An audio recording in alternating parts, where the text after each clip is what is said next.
I'm Brett Shields. Pleased to be joined once again tonight by Caden Hayward. And Caden, it's going to be a fun one tonight, both the girls and the guys game. Rose Hill girls come into this one 0-2 as they lost to Nickerson last night. And obviously the Chanute girls going to come into this one with a 1-0 record after they knocked off Caney Valley on Tuesday night. And I think we're in for a good matchup despite Rose Hill being 0-2. They are a very tough team. Yeah, Brett. Good to be back as always.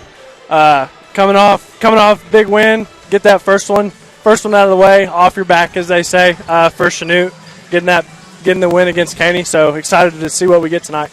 Yeah, again, should be a fun one here. Beautiful gymnasium, by the way, here in Rose Hill. Fairly new, not brand new, but fairly new facilities here, and they gave us an awesome setup, and should be a fun one. Obviously, on Tuesday night, we saw a great game, a great performance by Chanute. The Blue Comets just first game right out the gate, and kind of didn't know what to expect. A lot of young girls in the starting lineup, and we knew coming in that your two most experienced returners were Peyton Shields and Tyra Bogle, and as expected, those were the two that took over as Tyra Bogle finishing with 12, and then Peyton Shields leading the way with 14 points. Those two were the only two Blue Comets in double figures, but combining for 26 of the 44 points, a little bit of what we expected, but it wasn't just that. Tyra Bogle, a double-double, also with 7 assists, but 12 points, 13 boards. Tyra Bogle was a force out there. Yeah, and that's what we're going to need to have all year out of those two. Obviously, you're going to have to bring some of the younger girls along with you, but those two are the main two, I think, that should be the focal point of this Chanute team throughout the year. Yeah, those two for sure. Got to see what you can get elsewhere, though, because as the season goes on, I'm sure every team watches film. They're going to pick up on the fact that it's those two leading the way. We saw on Tuesday night the likes of both Kelsey and Ashley Haviland trying to get in. Obviously, Kelsey starting, but Ashley coming in off the bench, and both of them with the opportunity to score, especially from distance. Also, Kearney Fulmer and Jay Smith splitting time. Smith starting, but those two essentially splitting time down low at the 5 position, and unfortunately not a lot of points out of those two, combining for 10 points. I know this is a team that you look in the past, Coach Fox, he's always had taller girls on the team and likes to go inside, kind of play an inside-out game, and not so much the case this year. It was similar to last year, not much size. This year you'd probably argue that there's even less size, but more guard play. You're going to see guard-oriented basketball. Same thing on the guys, for what it's worth. But I would say even more the girls. Everything's going to start on the outside and have to find a way to get inside. But going to have to see here tonight if the likes of Jalen Smith and Kearney Fulmer can be a force down low. Yeah, like you said, the guard play is going to be huge. But I think we both know Coach Fox pretty well. He still wants that ball touching the paint, getting inside, and getting easy buckets from inside the paint. I think the big thing that I'm looking for personally is how that ball comes back out after the post entry. Can you get a couple opponent defenders kind of collapsing down, then kick out wide open corner 3 or whatever that may be. Yeah, and also have to stay under control. Those two down low, while they played pretty well, lots of turnovers, unforced errors, and like we mentioned during the broadcast Tuesday night, the effort was there. It was trying to play hard, but unfortunately just a little bit out of control, trying to force passes, trying to force up shots that just really weren't there, and it turned into a lot of turnovers and a lot of opportunities for Caney Valley. You can't do that on a night-to-night basis. Yeah, exactly. You're going to have to clean some stuff up, but we knew that coming out of game 1. Still week 1 of the year for Chanute, but got some things to clean up for sure. For sure, and we are about 3 minutes out before opening tip, and I'm going to assume Chanute will have the same starters. We'll see as the night progresses, but as we mentioned before, it's a team that they're going to go to the bench, they're going to utilize the bench, and it's going to take not just 5 girls, but 8, 9, maybe 10 or more girls to try to find a way to get a victory here tonight. So in this one, obviously on the road at Rose Hill, a team that Chanute faced off with last year. It was a tough matchup. That was part of the tournament last year, the early season tournament. They've since decided to break away from the tournament, but still kept Caney Valley and Rose Hill on the schedule. But this year, just a regular season game instead of a preseason tournament. So we'll see how things go. We're actually going to send things back to the studio for 2 minutes. And when we come back, we should be ready to tip this one off. You're tuned in to Blue Comet Basketball right here on Z95.3.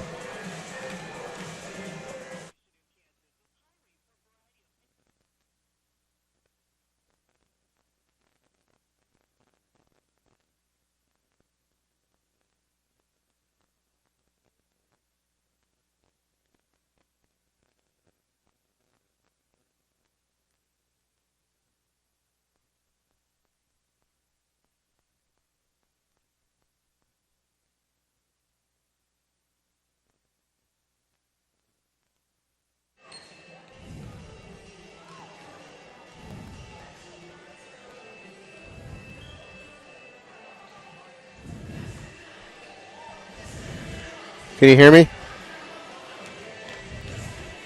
Hey, turn the stuff off. All I can hear is the commercial. All I can hear is the commercials.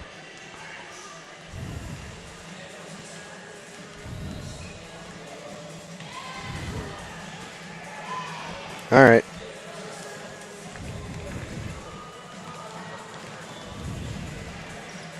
Absolutely.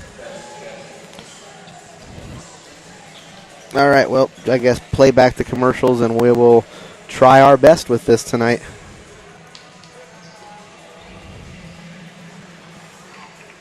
Yeah, I'm on the hard line now.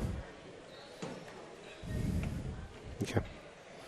Good evening and welcome to Rose Hill High School for tonight's contest between the Blue Comets of Chanute and your Rose Hill Rockets. Do what?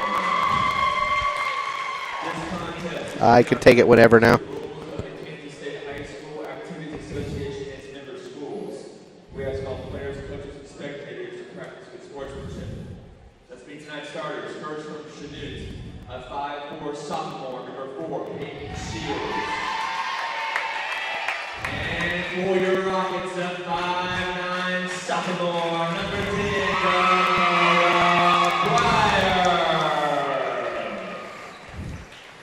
Back here at Rose Hill High School, where we are moments away from the opening tip, and it should be an extremely good matchup here tonight between these two teams, as this is a rematch from a game last year.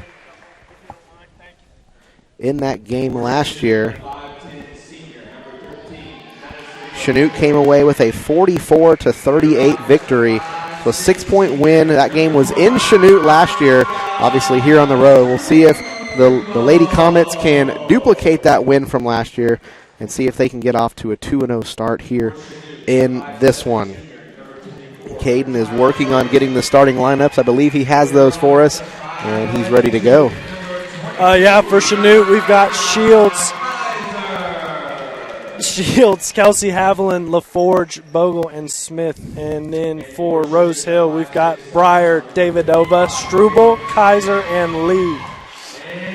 So it should be a fun one here, as I've got to get those starters as well from you, as a couple of these I remember last year. I remember Barbara Davidova.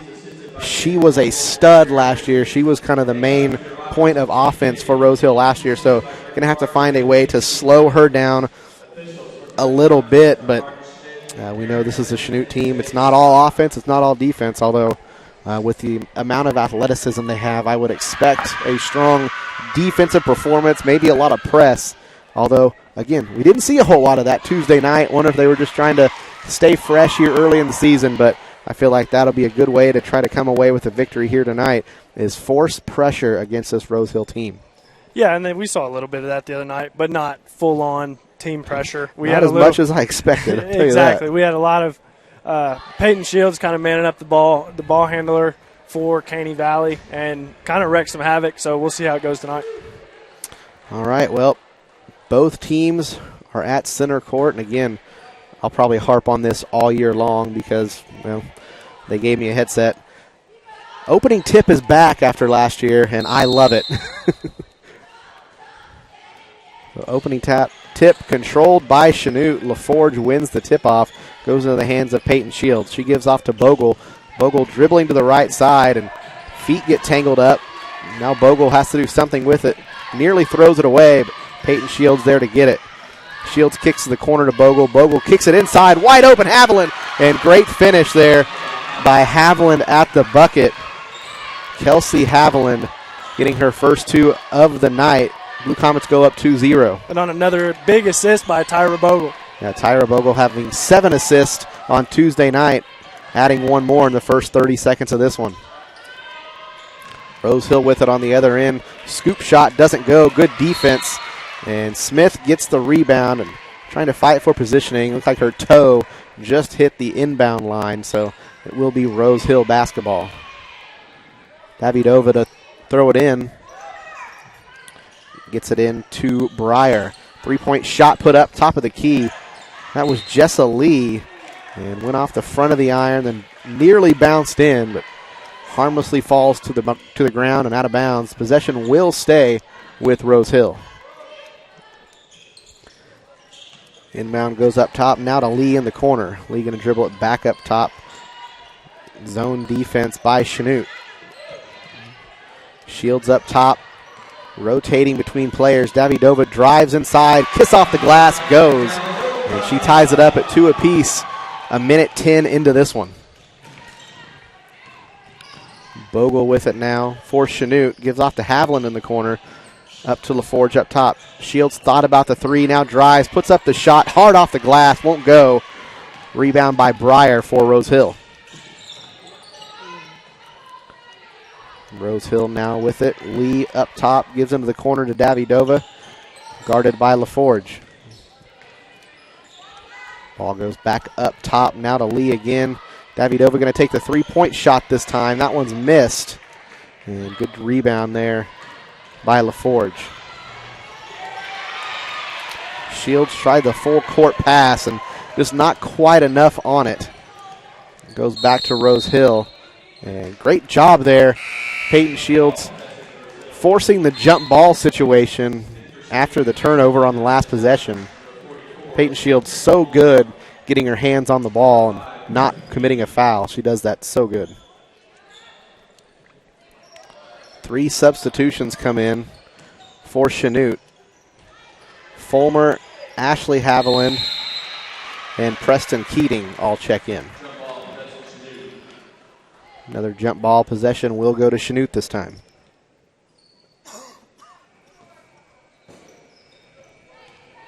So Shields will bring it up the floor for the Blue Comets. Lee will guard her up top. As Shields drives inside, gets cut off. Has kicked back out to reset the offense. Haviland to Haviland pass, but then it's stolen away. Coming the other direction is Struble. Struble kicks it out to Davidova. Wide open 3. Misses that one. And chased down by Rosehill. Davidova thought about the 3-point shot. She's missed 2 in the last minute. Don't blame her for not pulling the trigger. 3-point shot now put up by Lee. Nearly airballed. Just kissed the front of the rim. Rebound goes to Keating. Keating tries to force it down low and pass just a little bit too high. And Coach Fox clearly frustrated. Just telling the girls no need to push in that situation. That's 2 out of the last 3 possessions that Chanute's trying to force a pass down low from nearly mid-court and failed completely. Yeah, there's just not much reason for it. They feel right now a little bit sped up. So Rosehill back on offense with it. Kaiser puts the shot up. It's missed, and 2 Rosehill defenders fighting for the rebound, and neither one of them pick it up. Ball goes out of bounds. Chanute possession. Peyton Jackson checking into the game for the first time, as is Jenna McCullough.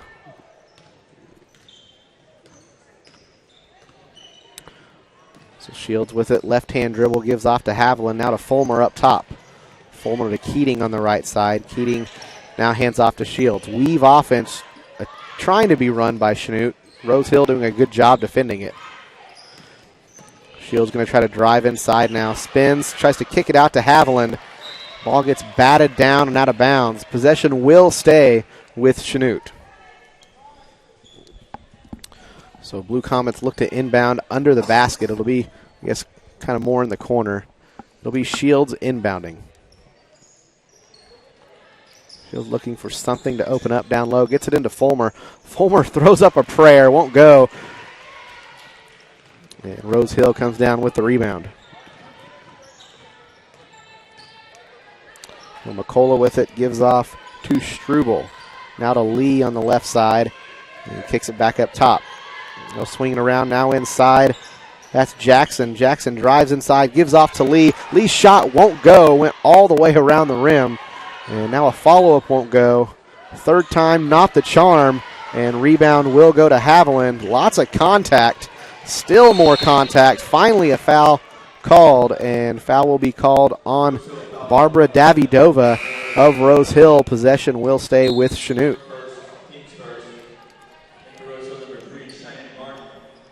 Caden's up here begging for a foul call.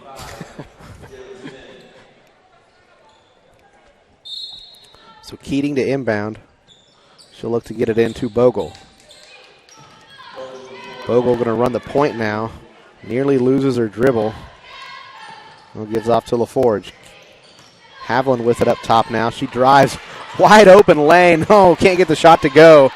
Just too much spin on that basketball as it spun right off the rim. Still tied at 2 with 3.5 to play here in the first quarter. Rose Hill trying to swing it around now into the hands of Struble in the corner. Back up top to McCullough. Gets it inside, now back out to the corner. That was Martin who just checked in.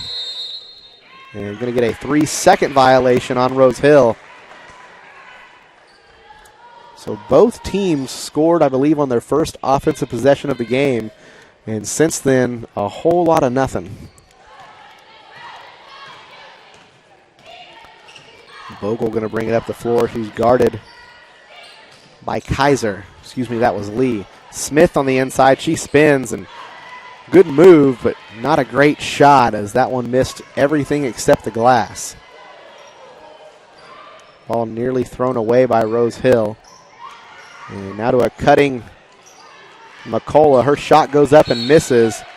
And ball's going to bounce off of the knee of Keating. Possession will stay with Rose Hill. Remember, Commercial Bank focuses on bringing you products and services that simplify your day-to-day life, serving Southeast Kansas since 1874. Stop by the Chanute branch at 1315 South Santa Fe in Chanute.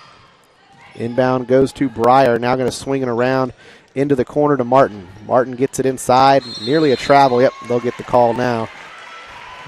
Not the quickest whistle, but hey, they got it right. Well, that's the second or third time. That's the second or third time she's done that exact thing. We've been waiting on the call. The shot wasn't there and just takes that one extra step. And yeah, I know you can't see Caden on the other side of the camera, but he's been going nuts up here. Bogle trying to drive inside, puts the shot up. She's fouled, and she'll go to the line to shoot two. Foul's going to be called on number 32, Jessa Lee. That's her first, the team's second.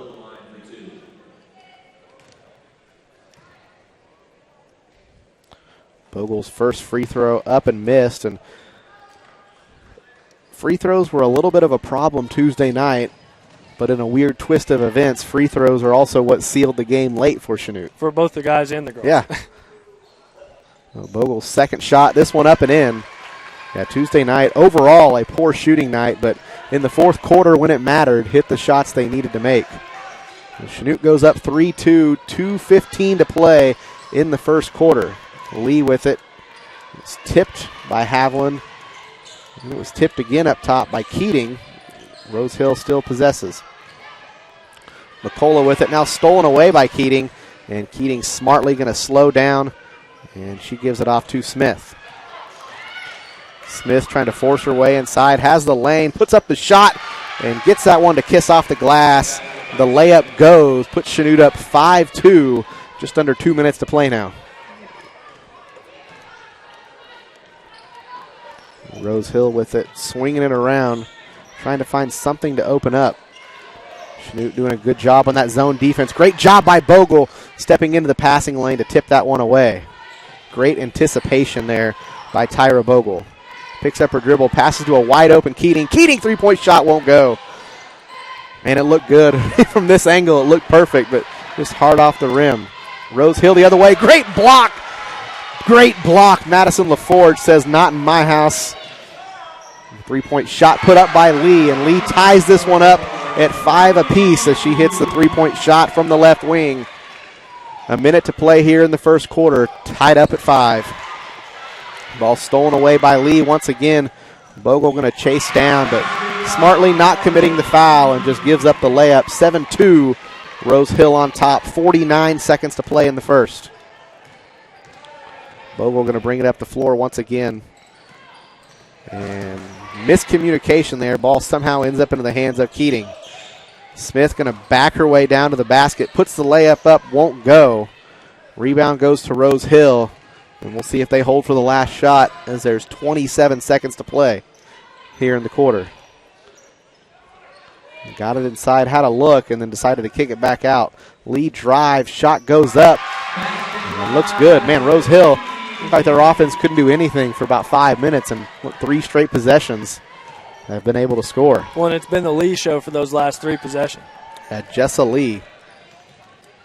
Bogle's ball stolen out of her hands.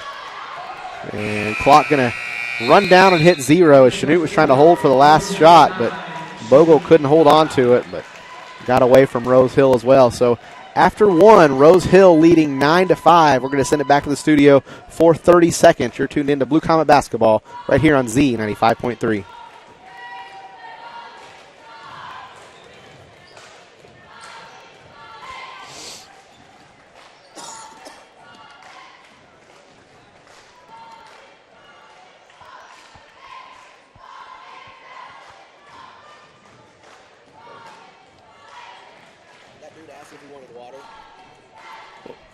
Well, he asked if we wanted anything.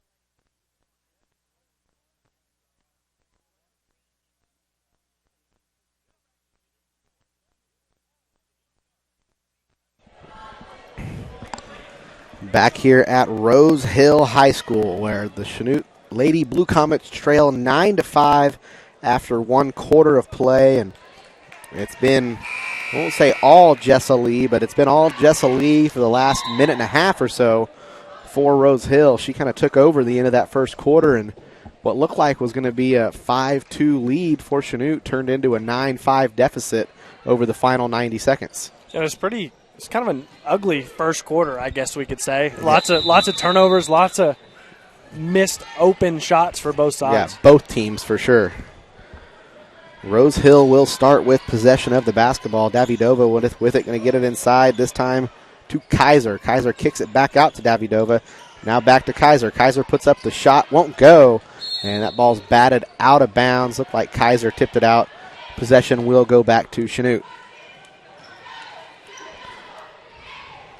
And Kaiser listed at 5'11". Looks like Rose Hill realizing that she's by far the tallest player on the floor, trying to take advantage of it. Good pass on the inside from Shields to Fulmer. Fulmer couldn't handle it cleanly, however, and got too far under the basket. She then throws it away. Rose Hill going the other way. Shot just thrown up and missed. And Bogle comes down with the rebound. Bogle just getting rode down the sideline. Going to get a foul call. Not the official I expected to call it, but I'm glad a call was made. Dakota Breyer charged with the foul. Her first, team's third. So Shields with it. Screen up top by Bogle. Shields gives to Bogle now. Bogle driving inside. Shot goes up, won't go. Good contest there by Rose Hill. Looked like that was Breyer down low. contesting that shot. Lee with it in the corner. She's been hot as of late. Puts that one in as well. The long two. Puts the Rockets in double figures at 11. 11-5 the score now. 6:43 to play in the second. Pass inside, a little low for Bogle. Bounces off her foot into the hands of Rose Hill. Davidova going to take that three-point shot just off the side iron. And rebound goes to Fulmer, but she throws it away into the hands of Rose Hill. Rose Hill shot put up. Probably got away with a foul, did Peyton Shields. And looked like we were going to have a tie-up. Coach Fox got a timeout in there before the whistle came, so Chanute will have possession of it. We're going to take a 30-second timeout, however. You're tuned in to Blue Comet Basketball right here on Z 95.3.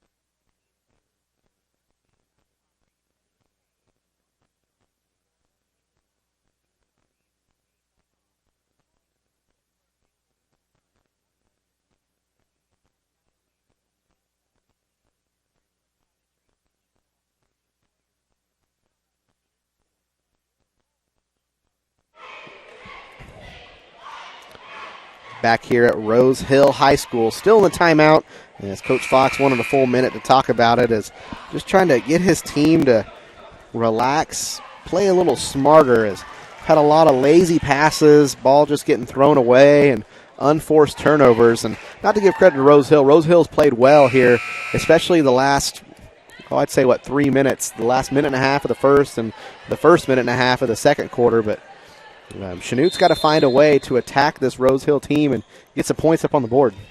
And I really like the dribble weave that we've seen tonight from Chanute. I don't think we saw much of it the other night. Just the decision-making out of it hasn't been great. Smith with it now. Fakes two passes. Now drives inside. Spin move.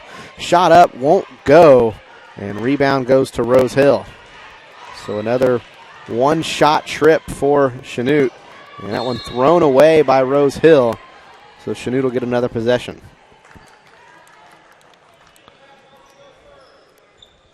I'd say this isn't a team, Rose Hill, with a ton of size. Mentioned before, Kaiser at 5'11", but overall not a ton of size. But when Chanute's got a shot up, it's just been one shot per possession and then go back on defense. Pass goes inside to Smith. Now over to Haviland. Haviland kicks it back out to Keating, now back outside. Shields going to reset the offense, gets it into Smith. Smith, power move inside off the glass, just too hard. And that one bounces off the front of the iron. Ball gets away from Davidova. And feels like we're back into the first part of the first quarter again. Yeah, back and forth. Both back and teams. Forth, lots of turnovers. Both teams playing sloppy.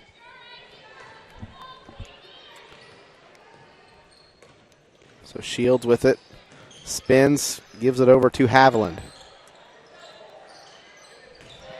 Smith with it, kicks it back out to Haviland. Kelsey drives inside. She'll get pushed. And we'll get a foul on the floor. Foul will be on Breyer, her second. It's the fourth team foul on Rose Hill. Chanute has yet to commit a foul. I was going to mention that about 2 minutes ago, but I thought I'll give it some time. Shot put up, that one goes. And Madison LaForge will go to the free throw line for the and one attempt. Good job on the inbounds pass there to find LaForge cutting to the basket. And great job finishing strong. Foul was on Lee. That's her second. So that's two starters for Rose Hill. Breyer and Lee with two fouls apiece. Free throw is up and missed. So 11-7 with 5:05 to play.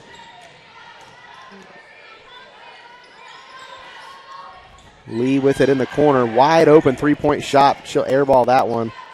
Rose Hill there to follow up on the rebound. Lee will reset up top.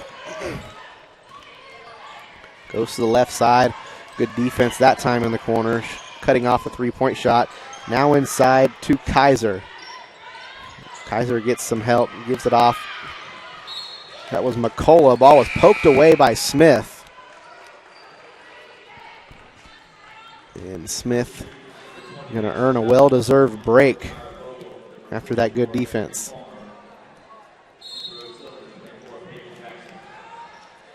So Rosehill with it now. McCullough will handle the point guard duties. Gives it over to Jackson. Jackson inside to Breyer. Ball swatted away into the hands of Haviland. She gives it up to Shields. Shields crossover dribble. Gets inside. Scoop shot too hard off the glass. Good rebound by Fulmer. She throws up the shot. I think the foul is probably going to be on the floor, but great job. Kearney Fulmer playing hard under the basket. Michaela Kaiser tagged with the foul. That's her first. That's the 6th team foul, so the next one will put Chanute at the free throw line. Again, Chanute has yet to commit a foul. Fulmer with it, kicks it out to Keating. Now up top to Bogle. Shields in the corner, had the three-point shot, just chose not to take it. Now Bogle up top. She will take the three-point shot. That one went halfway down and kicked back out. Offensive rebound by Chanute. Now Bogle gives it to Shields. Shields gets inside, splits defenders, kicks it to Bogle on the outside. And now up top to Haviland. Ball poked away, but Chanute will keep it. Shields smartly going to reset this possession.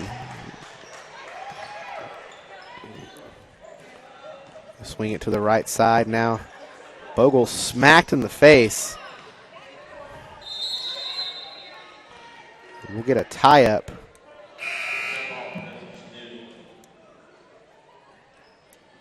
And officials now checking with Bogle. She said, "I'm good." Probably saying, "Make the call, leave me alone."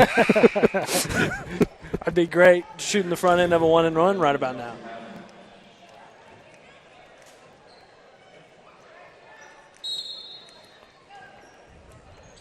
So Bogle going to take a seat. Haviland will check in.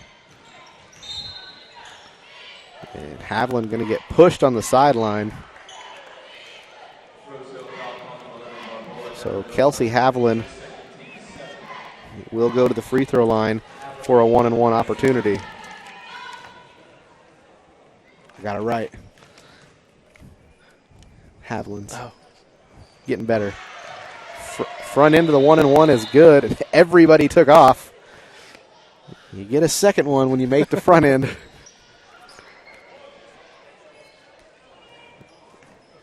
They missed a lot of the front ends on Tuesday night, so.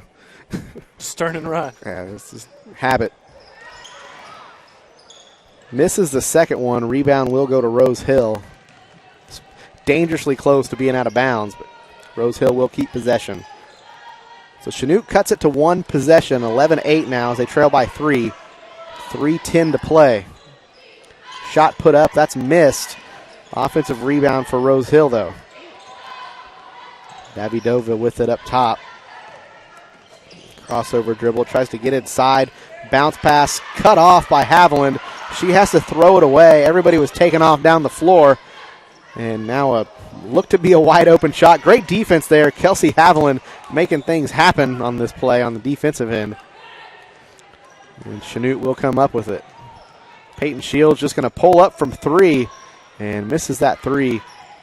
That would have been nice because they just left her alone, and kind of makes you wonder. She's had 2 or 3 open looks from outside and just passed up on them, so makes you wonder if Rose Hill said, fine, just let her dribble and take it and see what happens, and she missed the shot, so I guess that's what happens. Got a full timeout on the floor. I'm actually going to keep things here and just kind of talk about what we've seen so far. And, of course, we'll talk more at halftime, but 11-8, you're 13 and a half minutes into this, and Chanute has 8 points on the board. I'm kind of a believer in, there's 32 minutes in a basketball game. You got to score minimum a point per minute, right? I mean, that's kind of your minimum base. Right. Chanute's not at that pace right now. Offense, things have been sloppy to this point. Defense, things have been okay. Not great, but good enough that you feel like you've played a good enough defensive game to win this so far or be leading. But got to figure things out on the offensive end. Caden, what can they do better? Well, they've gotten some good looks, like I said earlier, out of that dribble weave. Kelsey Haviland's gotten to the rim 2 or 3 times where she's been fouled. We saw there got fouled, went to the free throw line, picked up the front end of a 1-and-1, but you're in that position. You're going to shoot free throws now for over 2.5 minutes, so you've got to convert. Yeah, got to find ways to get to the line and make it count by making some free throws. I'd say maybe work on your passes a little bit too. There's been a couple times where there's been somebody cutting to the basket and it's been a low pass or a high pass or just a forced pass in general where there wasn't somebody open. So Rose Hill with it. Again, Chanute still in a zone defense. Davidova puts up the long two. Nobody guarding her. And that shot will fall. Puts the Rockets up 13-8. 2:15 to play until half. Shields with it. Gives it to Haviland. Haviland behind the back. Now gives it to her sister. Ashley Haviland, three-point shot won't go. And rebound will go to Rose Hill. Grace Uner checking in for the first time for Chanute. Davidova with it. Gets inside. Puts up the shot. Misses everything. And Haviland comes down with the rebound. You're going to get Davidova with a foul. She doesn't like it, but a clear reach in. Yeah, that's going to be her third.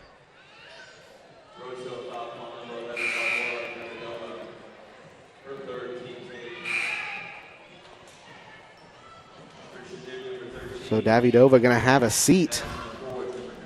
We'll see how much of an impact that has in this one.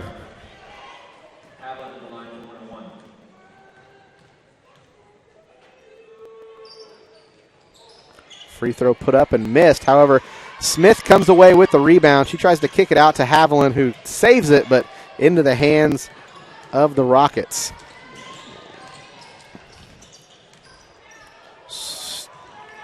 Struble with it.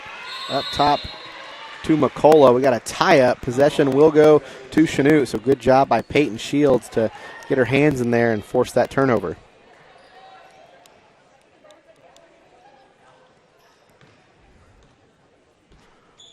So Shields with it now. Going to cross the timeline. She gives off to Haviland. Haviland doesn't catch it cleanly. And there it is. The first foul of the game on Chanute. It'll be on Kelsey Haviland. You had to know it was coming eventually, right? Starting to wonder. I honestly expected more of a sarcastic cheer from the Rose Hill crowd, but to be fair, there's about as many Chanute people here as there is Rose Hill. Yeah, it's pretty empty. For a Friday night high school basketball game, no disrespect to Rose Hill. A little disappointing.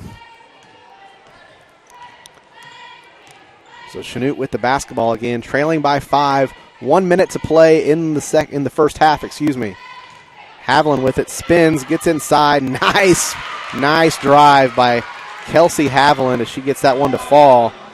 And Blue Comets finally in double figures. They trail 13-10. 43 seconds to play till half. Struble with it, gets it up top to McCullough. McCullough's trying to swing it around to Jackson. Nearly thrown away into the hands of Struble. And the ball stolen away by Shields. She'll pick it up now. Shields falls to the ground. And Shields clearly frustrated. Still 20 seconds to play. Uner now playing D. Ball poked away by Smith. And then leads to a wide open layup. That was great defense by Chanute. And Peyton Jackson somehow manages to get points out of it. 5 seconds to play. Shields gets it into Smith. Smith puts the shot up. It won't go. And that's how the first half will come to a close. Chanute trailing 15-10 at the break. We're going to send it back to the studio for 2 minutes. When we come back, we'll have first half recap for you. You're listening to Blue Comet Basketball right here on Z95.3.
back here at Rose Hill High School, and what was we'll just call it a doozy. How about that?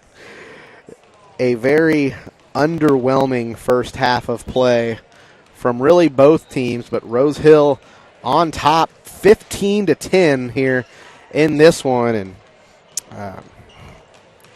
really neither team did much right. Both teams did a lot of wrong. You can even argue half the points that Rose Hill has played was, that last possession, Chanute played probably their best defensive possession of the night and just couldn't quite possess the ball. And then all of a sudden a wide open lane opened up, and it was 2 points for Rose Hill. It's frustrating. Yeah, he kind of got scrambled around a little bit. Somebody leaked loose, and like you said, wide open layup. Yeah, so obviously 15-10. This is the point where we always go over the scoring, and we're going to do that. But if you're wanting to take a bathroom break or something while we're going over the scoring, don't, because it's going to be quick. We'll start it off for Rose Hill. 4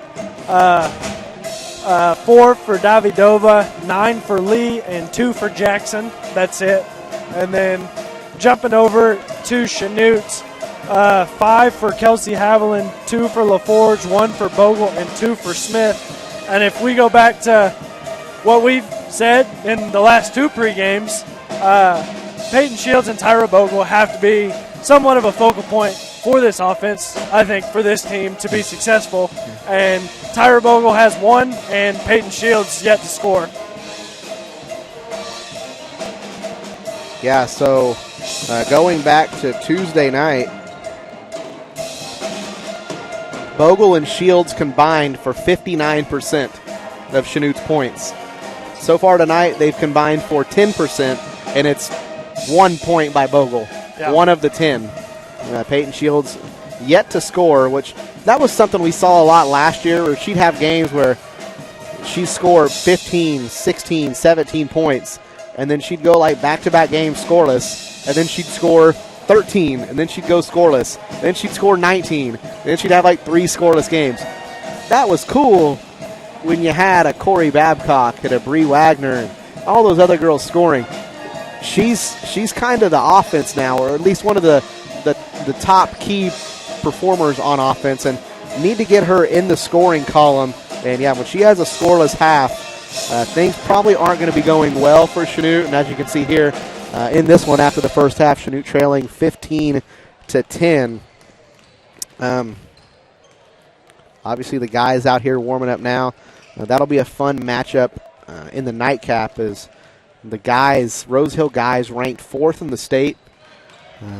They've won their 2 games this year, both of them by a pretty good mark as well. So that'll be a fun one here in about an hour or so. But got to have the second half of the girls' game first. Anxious to see what adjustments Coach Fox makes. I've always said, for the longest time when I was doing games, back when Caden was playing basketball and I was calling games down in Independence, I always said when we came to Chanute that Coach Fox was one of the best coaches in the SEK, and Coach Fox will be the first person to agree with me on this. The only reason I don't call him the best coach is because Christy Snyder coaches in Lebec County. And he'd be the first one to tell me I was absolutely right. But Coach Fox, he knows how to find what teams are doing right, what teams are doing wrong, and how to make adjustments. And I expect Chanute to come out and look like a completely different team in the second half, but got to find ways, or got to find a way to get some points on the board, because 10 points in a half, no matter what level of basketball you're playing, it's unacceptable. Yeah, it's not like they're just being shut down either. There's been multiple times with either you've gotten the ball into the post and Jay Smith has made a move, had a look, doesn't convert. Or we've had, when they were running that weave early on, Peyton or one of the Haviland girls gets by their man off the dribble and just not making layups, not converting in the paint. Yeah, Jalen Smith has had three separate opportunities where She had a nice drive to the basket. Great spin, nice move inside, and just couldn't get the shot to go. Just put it up a little hard off the glass. And if she could just calm down a little bit in those situations and put up, a more efficient shot, say she makes all three of those, or say she makes two of the three, it's a 1-point game instead of a 5-point game. And, there's been a couple free throws missed. The back end of 1-on-1, Tyra Bogle missed one. I mean, the opportunities are there where you can look and clearly say where, Chanute could easily have the lead in this game, but, hiccups. Unfortunately, they don't at this point. They trail by 5, and they're going to have to find a way, like we said before, to get points up on the board. That is actually going to do it here in our Labette Health halftime show. We're going to send it back to the studio for 60 seconds. When we come back, should be ready to go for second half action. You're tuned in to Blue Comet Basketball right here on Z95.3.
Back here at Rose Hill High School, getting ready to kick off, or not kick off, I'm still in football mode. Tip off, or not tip off, throw in, how about, that doesn't sound right. We're going to start the second half here in a minute. Does that work? Works for me. Works for you. Regardless, got to have some sort of a change here in the second half, sorry. Not sure what that change will be. Again, I'm not the coach. That's Coach Fox's job, and he's really good at it. They just let me come up here and talk about it. But Rose Hill will start with the basketball, so got to have a similar, if not even better, defensive approach here in the second half, but a much better offensive approach. And right away, Madison LaForge steals it away. Ball's tipped out of her hands, but possession will stay with Chanute. So just 5 seconds into the second half, Chanute gets a steal. That's exactly what you needed.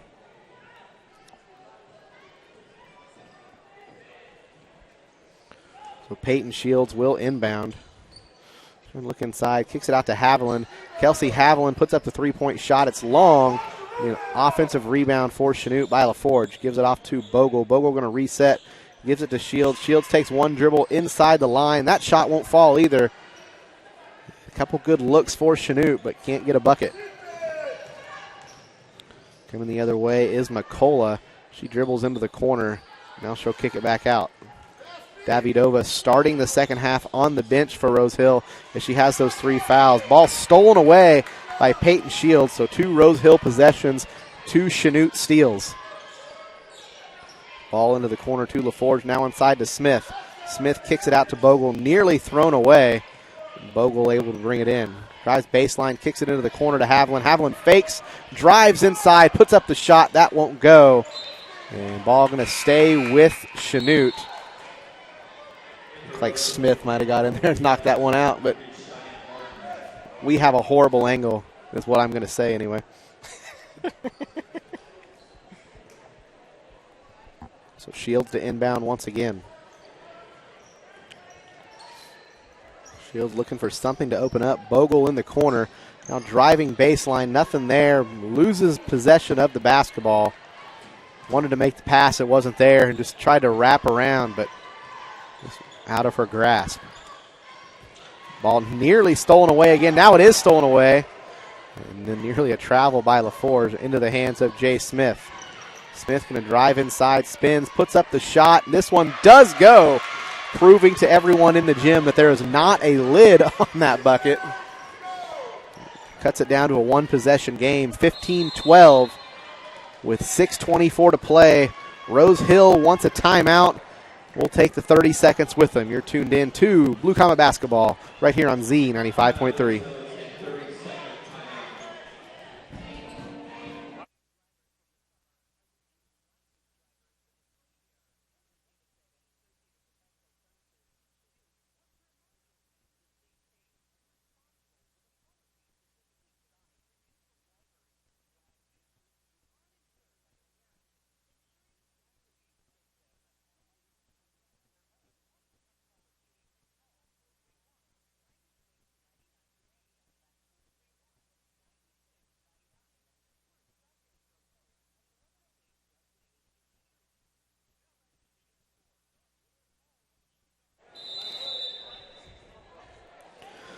Back here, Rose Hill High School out of the timeout. Blue Comets trailing 15-12. And it's been 3 possessions for Rose Hill and 3 turnovers. And then this time on the 4th possession, they get fouled as Jalen Smith picks up her first, the team's first.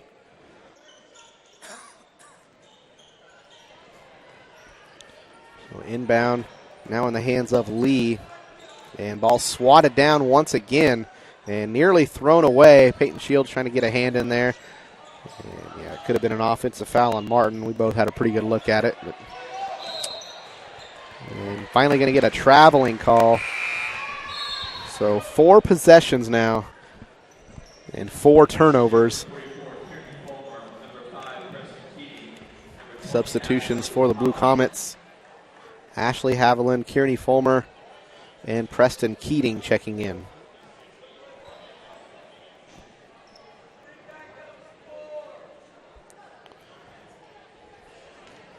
Chanute had 6 on the floor there for a moment. Everything seems to be figured out now. And ball just thrown away. Looks like Bogle and LaForge not on the same page there. Bogle tried to throw it down to the corner to LaForge, and LaForge started to stick her arm out and then kind of reached back almost as if she didn't think that pass was intended for her. So Rose Hill with it once again. 5.5 to play here in the third quarter. Aggressive defense here by the Blue Comets. Shot put up. That one goes in as Michaela Kaiser gets that one to go in from the free throw line. Puts the Rockets up 17-12. Bogle with it now for Chanute. Again, Chanute got to find some offense somewhere. Inside to Fulmer. Fulmer layup. That one bounces around, won't fall. But Kearney Fulmer going to go to the free throw line to shoot 2.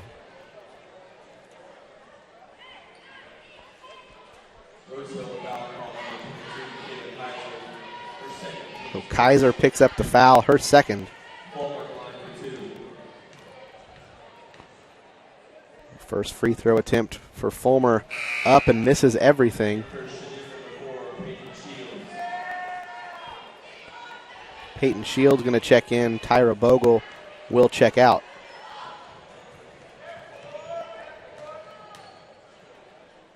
Second free throw up. That one missed as well. Offensive rebound by Ashley Haviland. She kicks it out to Shields. Shields been bumped, but able to keep possession. 3-point shot put up off the glass. Won't go, but not for the lack of effort. At least Chanute getting up shots. We're going to get an offensive foul on Rose Hill as Peyton Shields was in the area. I won't say her feet weren't set, but she was kind of moving straight back out of the way as opposed to trying to slide in to take the charge. Head coach Jenny Page of Rose Hill, she didn't like the call. I don't blame her. Haviland over to Fulmer now on the left side. She gives it up top to LaForge. Now Keating with it. Got that weave offense going once again. Peyton Shields now going to turn it around, go the other way. Ashley Haviland with it. She'll drive inside. Nice pass underneath to Keating. Doesn't catch it cleanly, but able to keep possession. Now ball stolen away from her. Ball still getting tipped around. Will end up in the hands of Rose Hill. Pass up top to Kaiser. That one's blocked away by, again, the shortest player on the court, Peyton Shields, blocking the shot of the tallest player on the court.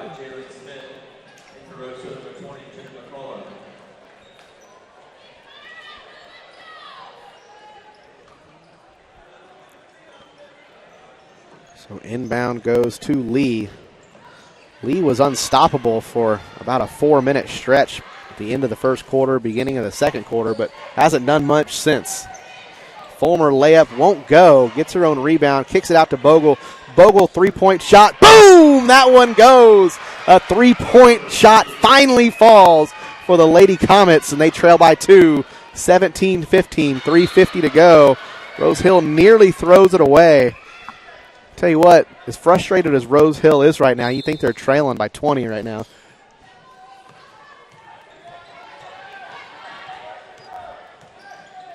I was going to say bang, but that's Mike Breen's thing, so I couldn't do it. Leave it to him. Yeah, that's his thing.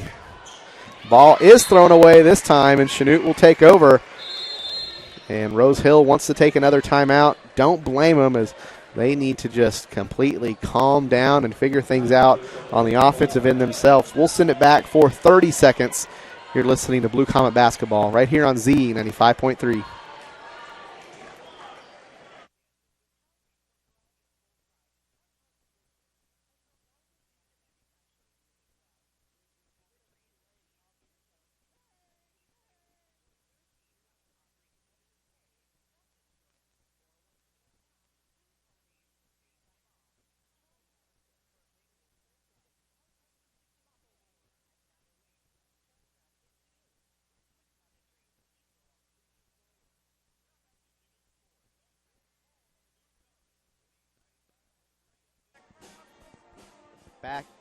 Back here at Rose Hill High School, where Chanute holding all the momentum right now, yet still trailing by 2 with 3:41 to play in the third quarter.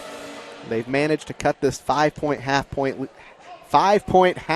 lead down to 2, but all the momentum seems to be riding on that Chanute sideline.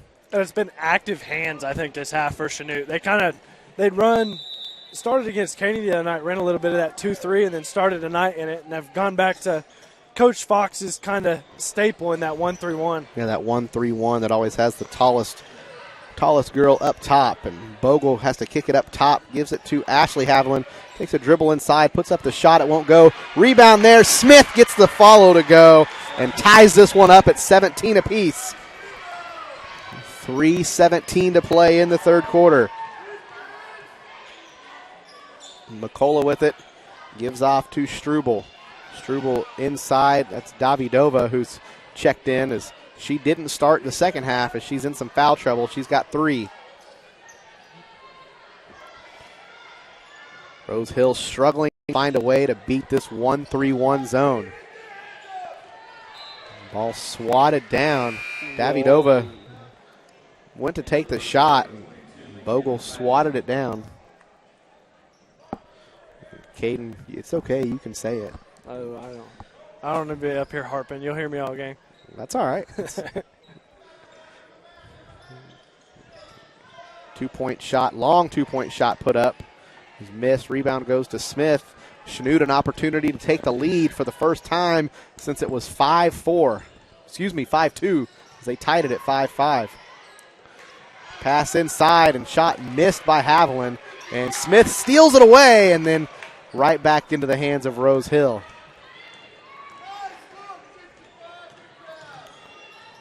And McCullough brings it up the floor. 3-point shot put up well short. And Ashley Haviland gets the rebound. Haviland picks up her dribble, gives over to Bogle. And Bogle going to get tagged with the travel. I don't love the call, but I get it. She got rid of it as soon as she caught it, but her feet were shuffling the whole time, so. It's kind of a goofy play with Tyra trying to catch up to it, dribble, pass all at the same time. Yeah, just unfortunate there Could have called a travel there as well. Davidova with it in the corner. She pulls up for three, misses that one. And rebound going to be fought for and chased down. And good rebound for Rose Hill. As that was number 24, Peyton Jackson, but went to the floor, and as she rolled, her backside hit the baseline, so possession will go back to Chanute. Just under 2 minutes now, still tied at 17. Bogle with it, looking inside, gets it to Fulmer. Fulmer layup won't go. Now fighting for the rebound. And Rose Hill going to come up with it. Davidova with it, trying to force it. 2-on-1 opportunity for Rose Hill. Good pressure there by Chanute to not give up the easy layup. It won't go. And then Davidova puts up a bad shot, but it just kind of dives on the back of the rim and falls in. Rockets go back up 2. Peyton Shields with it again. Gives it to Bogle up top. Bogle driving, gives it into Haviland. Tries to throw up a prayer, but that one gets swatted down. Feels like a little bit of momentum going back to Rose Hill at this point. As that shot falls again for Davidova. Bogle pushing the other way and spins. Gets away from her, and that a little bit of tension there between Jenna McCullough and Jay Smith. I like it. I'm a fan of the emotion. I don't know. That's my personal opinion. I'm not going to try to get into it too much. But I have issues when they try to tell kids to calm down when they go to practice for 2 to 3 hours a day for weeks upon weeks upon weeks, especially late in the season. You've been going to practice for 3 months for 2 to 3 hours a day, and then they tell you to calm your emotions. Absolutely. Quick triggers on technicals, which we agree. Don't get me fired up. Rose Hill with it now. Lee down low, puts up the shot, leaves it short, and going to have a jump ball. Possession will go to Chanute. It was a awfully physical jump ball. I'm good with it. I mean, I don't have issues, but things getting a little physical out here. Just under 40 seconds to play. Chanute trailing by 4. Peyton Shields with it. Gets inside. Gets hacked. Foul will be on the floor. It'll be on Jenna McCullough. Her first will be the 3rd team foul.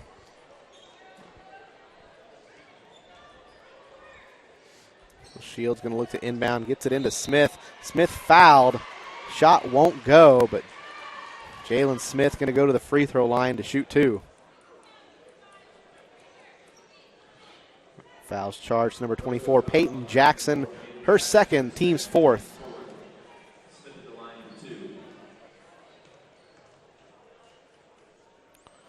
Smith's first free throw, that one falls. So cuts it back down to a 3-point Rose Hill lead.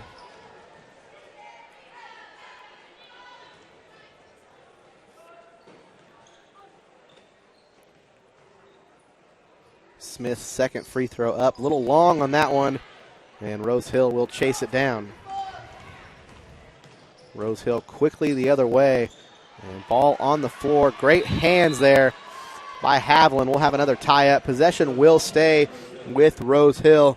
Remember, Bridgewood offers comprehensive benefits, 401k, and competitive pay. Pick up your application at 908 West Chestnut in Chanute. Uner going to check into the game as Smith will check out. So LaForge, the tallest girl now on the floor, going to play in the middle for Chanute. Inbound goes to Lee in the corner. 3-point shot is missed short. And we're going to get a foul on Lee. Good box out there by Preston Keating as Lee was just trying to fight around her, but Keating doing a great job on that box out. Yeah, she did, and that's one of those shots from the corner that's either coming right back to the shooter on the miss or hopping off to the opposite side. So, yeah, great job by Keating. So Chanute an opportunity to cut this to 1 or tie it up as they trail by 3, 21-18. 10 seconds to play here in the quarter. Peyton Shields with it, being guarded by McCullough. Shields drives, Gets it inside to Bogle. Bogle throws up a prayer. It won't fall. Rebound will go to Rose Hill, and that's how we'll end the third quarter with Rose Hill leading 21-18. We'll send it back to the studio for 30 seconds. When we come back, we'll have fourth quarter action. You're tuned in to Blue Comet Basketball right here on Z 95.3.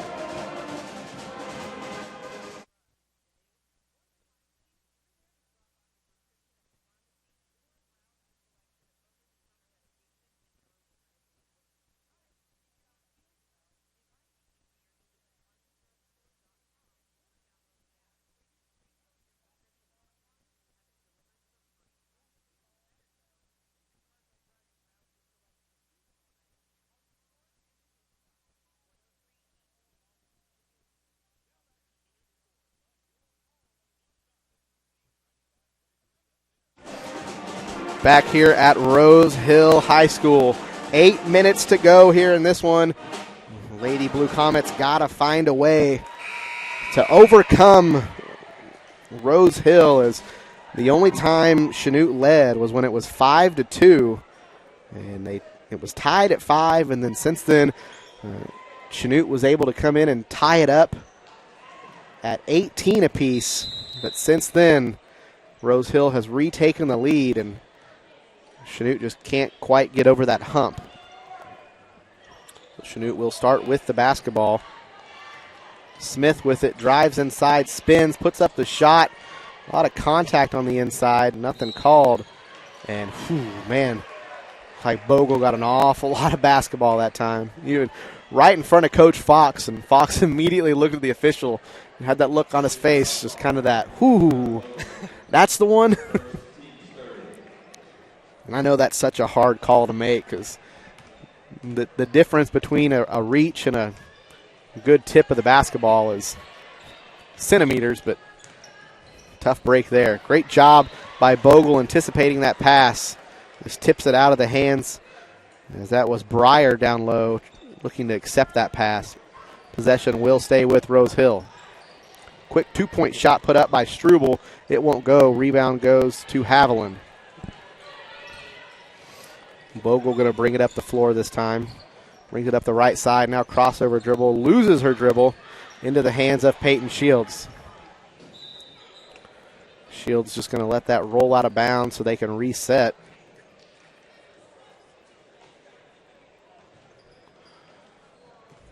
So Shields with it now. Still has to cross the timeline as she's being guarded by Lee. Going to swing it around now to Smith to Bogle. Back up top to Shields. Shields thought about going inside. Bogle going to take the deep three. She drills it. Tyra Bogle ties it up at 21 apiece.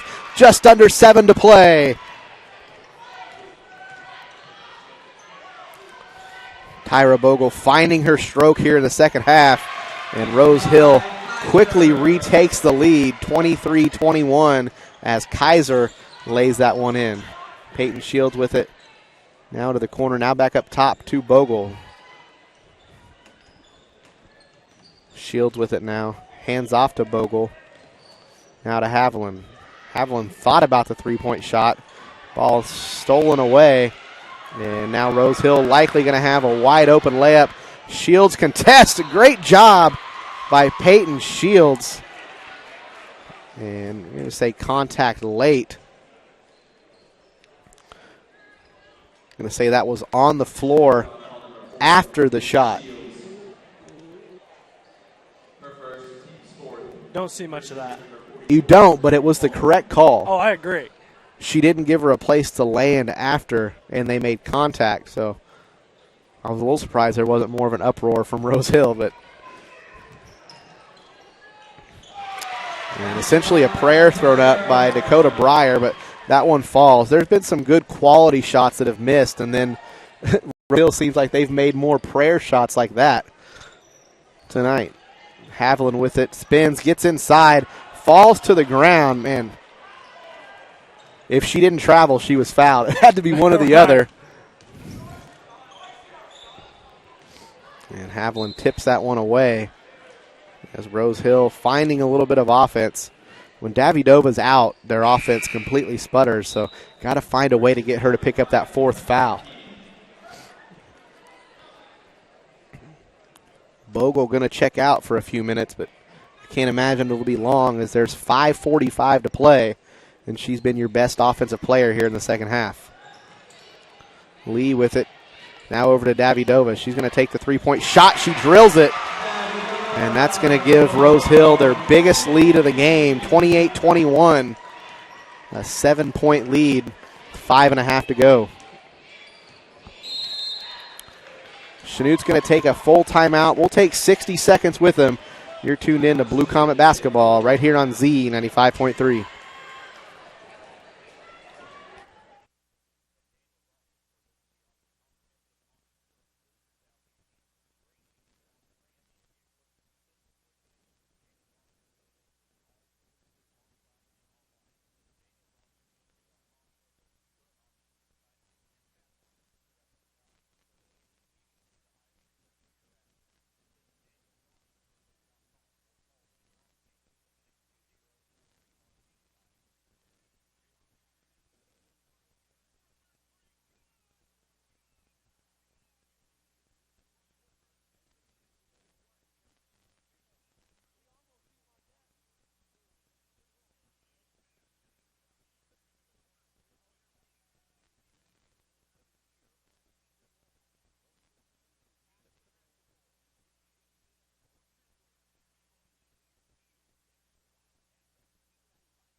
Coming out of the timeout, Chanute will possess the basketball, trailing by 7 here, their biggest deficit of the night.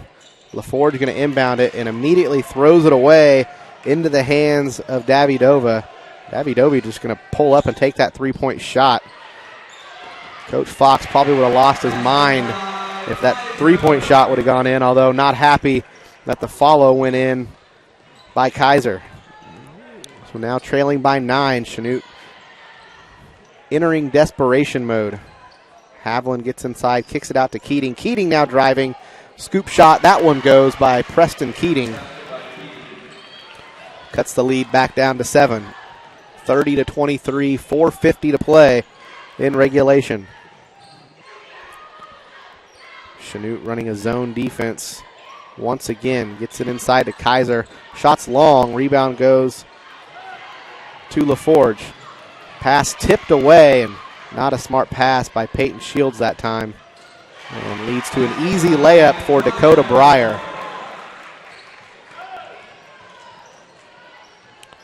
So Shields going to bring it back down the floor. And Coach Fox wants another timeout. We'll keep this one here, but I think Coach Fox just wanted some substitutions here on this one. Just unhappy with the effort here the last couple of possessions. There's been a couple of passes thrown away. The offense looked all right. It was a good job by Preston Keating getting to the bucket, but on the defensive end, it's kind of been a suspect play the last 2 to 3 minutes of basketball. Yeah, and about 2 or 3 minutes ago, you brought up Davidova and what she does for this offense. She's got 11 points, which they've only scored 32. Yeah, that's a third. But she demands attention whenever she's on the floor. So whether she's scoring or opening things up, space on the floor for the rest of Rose Hill, she's a big factor. For sure. Don't forget, it's cheaper to buy a month-to-month policy from Associated Professional Services than it is to pay to get your license back after getting a DUI. Call Peggy Davidson at 431-9699. Chanute with it again on offense. Handoff goes. It was to Bogle, then back to Keating. Keating's three-point shot was missed, but off the leg of a Rose Hill defender. So Chanute will keep possession of the basketball. Again, 4:07 to play. Chanute trailing by 9. Inbound going to go to Smith. Back inside to Haviland. Haviland was hacked. No foul. Now Smith gets hacked. And Smith with emotion going to earn a trip back to the free throw line to shoot 2.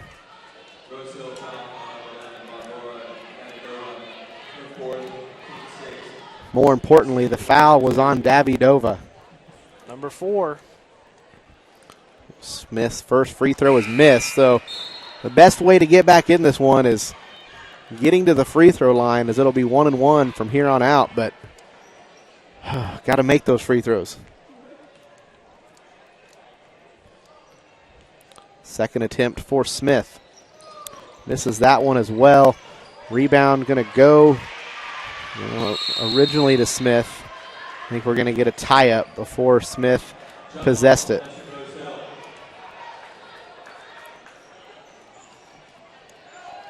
So a little bit of a half-court press here by Chanute. As Lee with it now, gets it into the hands of McCullough. Now into the corner to Jackson. Jackson long two, that won't go. Offensive rebound for Rose Hill, and going to get a foul, and likely Dakota Breyer was the one that was fouled, although that's just the fourth team foul on Chanute. Bogle picking up the foul. Her second, that was the fifth team foul. And aggressive defense here by the Lady Comets. Lee with it, gets it inside.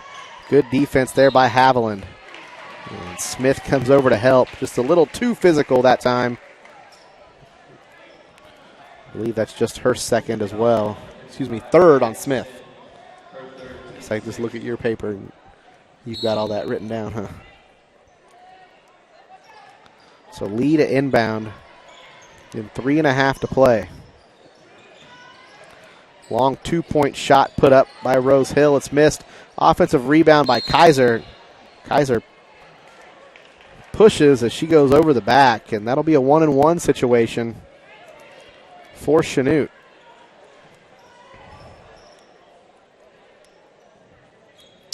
And looks like shooting the free throws will be Ashley Haviland.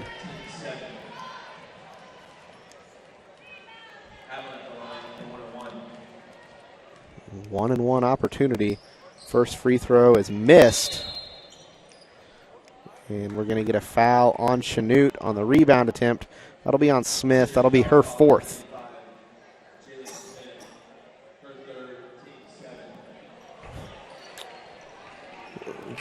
You have that as her fourth. Okay. I do. And the board has it as her fourth. They announced it as her third. Smith's going to stay in there with the 4 fouls. Jessa Lee with a 1-and-1 opportunity for Rose Hill.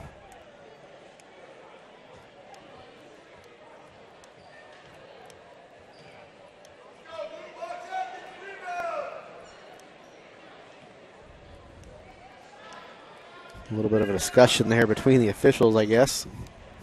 Lee's first free throw, nothing but the bottom of the net. Now a 10-point lead, the largest lead for Rose Hill.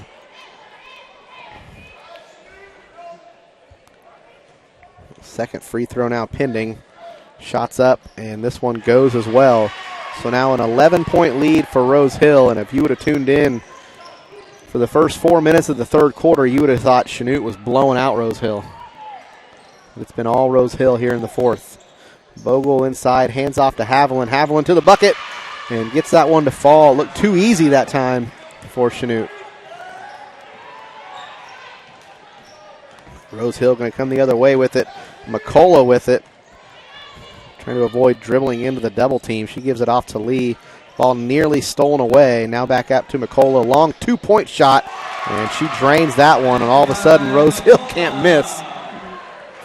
Yeah, probably not a shot that Rose Hill necessarily wants a long 2. Yeah, it seemed like a bad shot, but a shot that goes in is never a bad shot. Bogle's turnaround 2 won't go. And now Rose Hill back with it. Lee with it now. Into the corner, this time to Jackson. Back up top to Lee, being guarded by Shields. Gives off to McCullough. Now inside to Breyer. Ball stolen away by Smith. And Smith going to bring it up the floor herself. Nearly loses her dribble. Going to go all the way to the hole. Misses the shot. Gets her own rebound. Throws up a wild one. And we're going to get a tie-up Possession will stay with Chanute. Look, if there's anything I've learned about high school basketball, everything in the guys' game is going to be a hand check. Because it's been a physical girls' game. Yeah, it has. Inbound goes to Smith, now to Haviland. Haviland pump fakes the shot, puts this one up, leaves it short, and can't get a rebound. And that's kind of been the story of the night for Chanute. Ball nearly stolen away. Now Bogle does get it and throws it over to Keating. And you got a timeout by Chanute. It'll be 30 seconds. We'll actually keep things right here as Chanute needs to find a way to get 11 more points than Rose Hill in the next minute 37. And that seems like it's going to be a hard thing to do, but considering 11 points would be what? About 40% of your points total tonight? Right. So, got to find some offense. Might even be the point where you got to start throwing up some three-point shots, but this fourth quarter has been nothing like the other three. This fourth quarter, Rose Hill has really just dominated on both ends of the floor, whether it's been just kind of some crazy shots even, some uncharacteristic long two-point shots. Don't feel like those were good shots in the situation, but they've made them, and like I said before, there's no such thing as a bad made shot. Yeah, that's what I had to say, I guess. That Chanute's defense this fourth quarter hasn't been that bad, especially since they kind of turned the pressure up, a lot of tip passes and just falling into the wrong hands for open shots. For sure. Ball's now stolen away up top, right out of the hands of Bogle, and Davidova kind of put up a prayer. It wouldn't go. Now Shields diving for it. Great job on defense, and Chanute just can't keep possession. That was clearly back court.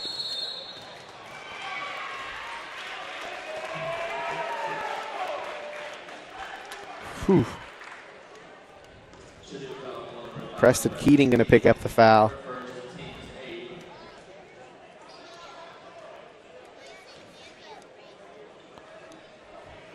Coach Fox wanting an explanation why that wasn't back court.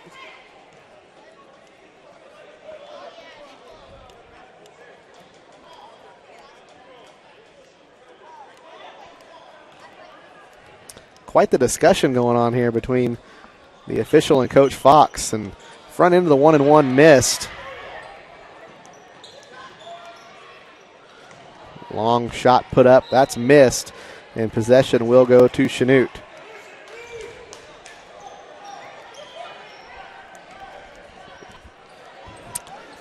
So 1 minute to play here in the fourth quarter. Chanute got to get points and get them quick. Shields driving inside. And puts a shot up, gets that one to go. And that's her first two of the night.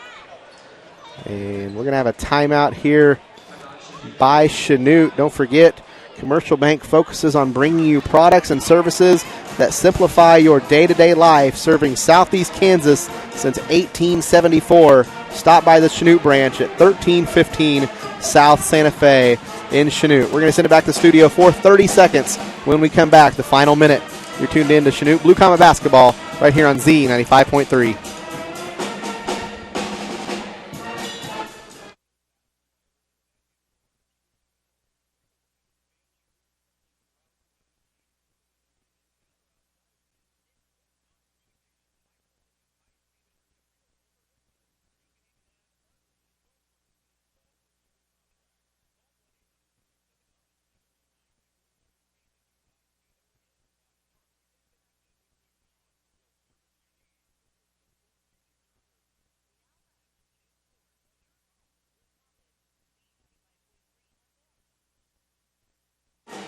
Back here at Rose Hill High School.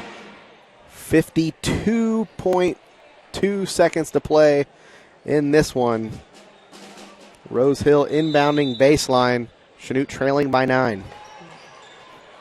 Davidova inbounding, gets it to Lee. Keating and Fulmer putting on the pressure. Davidova with it now. Gets it up to Kaiser, inside to Jackson, and Jackson's shot goes. Puts Rose Hill back up 11. Shields with it into the corner to Keating. Keating fires up a three, and it was blocked away. Bogle with it now on the inside. She puts up a shot off the glass. That won't go. And possession will stay with Chanute.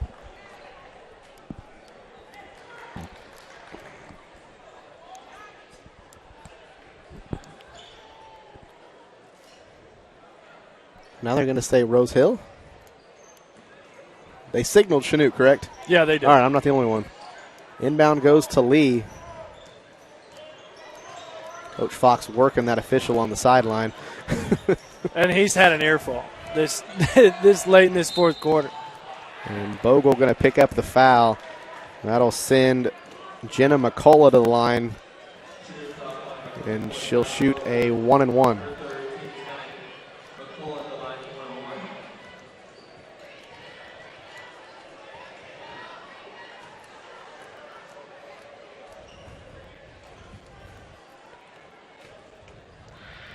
So first free throw attempt, or the front end anyway, for McCullough. Up and in. Extends the lead out to 12.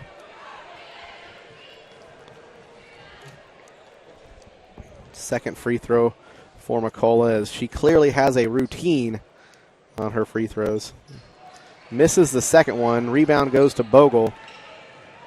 And Bogle getting pushed down the sideline. Bogle hesitates, fires up a three, well short. And the clock will stop with 1.6.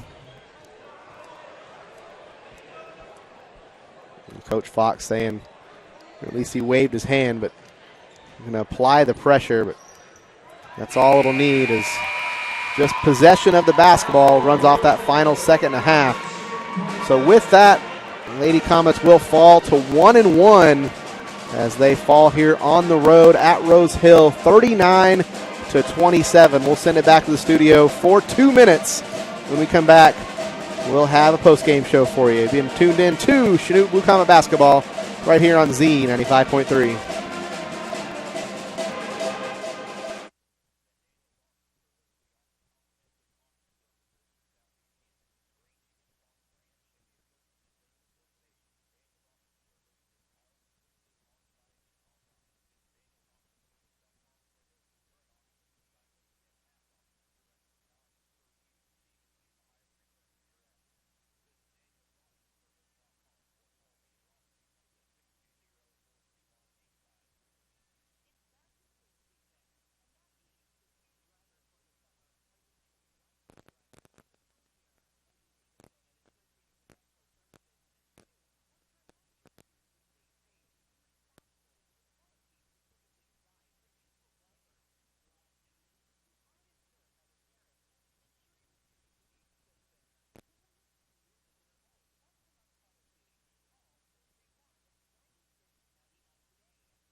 Back here at Rose Hill High School, where, again, Chanute Lady Blue Comets falling tonight 39-27 as they trailed by 5 at halftime and managed to come back and tie it up a couple of times, but never could quite take the lead. And then in the fourth quarter, Rose Hill just started to take over, and it was the big difference was the play of Barbara Davidova. She got in some foul trouble, but didn't start the second half, came in about 2.5 minutes into it, and not exactly just the score that took over, but just the ability to facilitate the offense and kind of keep everybody else on track. Just her presence on the court really made the difference here in this one and eventually gave Rose Hill the 12-point victory here tonight. Yeah, and going back to it, like you said, Davidova was just she won that ball game for Rose Hill. As you mentioned, a couple times, Chanute was able to come back and tie up the ball game. Just couldn't get over that hump. Yeah, it was a tough break as this was a game the girls wanted to come in and try to get a win on the road, as they've got a couple tough league matchups next week, as we'll travel to Fort Scott on Tuesday night, and then we'll have our first home league game against the SEK League favorite Labette County Lady Grizzlies. That'll be a tough one at home, but obviously tough to play on the road, especially when you've got to travel 2 hours or 2-ish hours anyway. And yeah, tough place to play, great gym. And I will say, and I think you may agree with me on this one, Caden, as a Chiefs fan, I'm a big guy in saying the crowd can make a difference in a game. And the first half of this game, we even commented on halftime that there really wasn't anybody here. The student section started to show up, and there was a lot of action. They started getting into the game in the fourth quarter when it was close, and I think ultimately it did make a little bit of a difference as they made an impact on this game, as some more parents for the guys and some fans and some of the students showed up, and this gym had a little bit more noise in it and ultimately became a factor. Yeah, and I think we're really going to hear them this guys game. As we've mentioned a little bit, fourth ranked in the state are the Rose Hill Rockets. So yeah, I'm sure they'll be rocking here tonight. Rose Hill, a pretty good team. We'll finish up here on the girls. A couple more notes before we get into the guys pregame. Caden, I'm actually going to let you go down the scoring column and just let us know kind of how we got to that final score of 39-27. Yeah, for Rose Hill, let's start it off. Breyer with 4, Davidova with 11, Kaiser with 6, Lee with 11, Jackson with 4, and McCullough with 3. And then bouncing over to Chanute, 2 for Shields, 7 for Kelsey Haviland, 2 for LaForge, 7 for Bogle, and 7 for Smith. And then Preston Keating with 2. Yeah, so 9 combined for Shields and Bogle, and 9 out of the 27. That's still 33% of your team's points, but for Chanute to win, those two are likely going to have to combine for probably 25 points a game. I mean, anything less than 25 from the combined out of those two probably isn't going to lead to a lot of success. As yes, there's other girls on this team that can step up. We've seen Jalen Smith down low have some great moves, just hasn't quite figured out how to completely finish at the basket. Kelsey Haviland looked like she had the potential to score. Ashley Haviland coming in off the bench as well, just couldn't quite get into the scoring column. I know I've seen the last couple years Preston Keating in the JV games. She can light it up from the outside once she finds her stroke. I just don't think she's quite there yet. Anxious to see what Grace Uner can bring to this team. There's a couple others, of course. Madison LaForge can do stuff. And then even last year we saw Kearney Fulmer at the varsity level have some games where she played well, but just got to put it all together as a team unit here before they can really get things going. But unfortunately, as we mentioned before, Lady Blue Comets falling to 1-1 with the loss tonight, 39-27. I wonder what you're doing. Just trying to help you out. Help me out. Yeah. So yeah, he was giving me all the scores by quarter, and yeah, I mean it was a 4-point game at the end of 1, 5-point game after 2, 3-point game after 3. But like we said, that fourth quarter, Barbara Davidova essentially taking over, not just by scoring, but more mentally taking over as she kind of outsmarted the Chanute team and made this game hers. So Chanute falls to 1-1. The girls will be back on the floor Tuesday night at Fort Scott. The Lady Tigers are off to a good start. I saw they won a game last night like 56-9 or something. Are we surprised? I mean, a little bit, but a little. I know they've got a good core coming back. They lose Ella Beth, who I swear was the Perry Ellis of girls basketball in the SEK. I swear she'd been there for what seemed like 8 years, but Ella Beth now gone, so they've got to look somewhere else to find their top scoring player, but still should be a pretty good Fort Scott team. Coach Steps always does a great job over there. I don't know, I'm a big fan of Coach Fox, but Coach Steps right there with them for the second best coach in the league behind Christy Snyder. I'll never say that Christy Snyder's not the best coach in the SEK as long as she's coaching. I don't think either of them would either. Yeah, well, exactly. So it's not like I'm talking down on anybody, because I'm probably, like you said, just taking the words out of their mouth. But, again, unfortunately, 1-1 for the girls. We'll be back Tuesday night in Fort Scott. We'll have all the action right here on KINZ 95.3 FM and KINZ.biz on the live stream, so you can tune in and listen and or watch if you want. But right now we're going to go into our guys pregame, and the guys coming into this one with a record of 1-0 as they knocked off Caney Valley by a final score of 57-49 on Tuesday night. And Caney had a couple of lights out 3-point shooters, and then the Rogers kid there in the second half tried to take over. And, well, he did. Yeah, kind of did, but Chanute did a good job of finding ways to finish that one and come away with a win. And similar to the girls, this is a rematch of a game last year, and it was a game where Rose Hill came into the game, and they were state ranked. They were one of the, going into the season, thought to be one of the best teams in the state, and they came down to Chanute. And something I didn't learn until after the game was that one of their best players was forced to sit that game because he had been ejected from the prior game, and that made a big impact on that game, and Chanute was able to knock off Rose Hill 68-64. And I know you did some of the games with me last year for Chanute, and Chanute was a good team, but it definitely wasn't a team that was scoring 68 points a game. They scored 68 against Rose Hill because Rose Hill was a team that also liked to run up and down the floor and focused more on offense than defense. And that was without one of their best scoring players. But here tonight, Rose Hill going to be at full strength. I was looking at some of their players. I remember from last year, Xander Landry and Kellen Semino, those two really lit it up. And then, of course, Adriel Smith will be the one here tonight to keep an eye on, as he is a stud, the 6-foot senior here at Rose Hill. So it'll be a tough team, tough matchup for the Blue Comets, but I know Coach Crabtree and the gang is up for the challenge, as they're really not scared to take on anyone. No, and I don't think they should be. We've talked about, and we probably will all year long, about how athletic this Chanute team is. Can kind of match up anywhere unless a team's gone super big. But we talk about the athletes, and then you've got the big point man the other night, probably the least athletic starter for Chanute, and Larson Custer, who goes out and goes for 22 the other night against Caney Valley. Sorry, I was eating popcorn. If somebody's going to give me free popcorn, I'm going to eat the popcorn. But yeah, I think there's going to be a bunch of people out here tonight eating popcorn, because I think we're in for a show.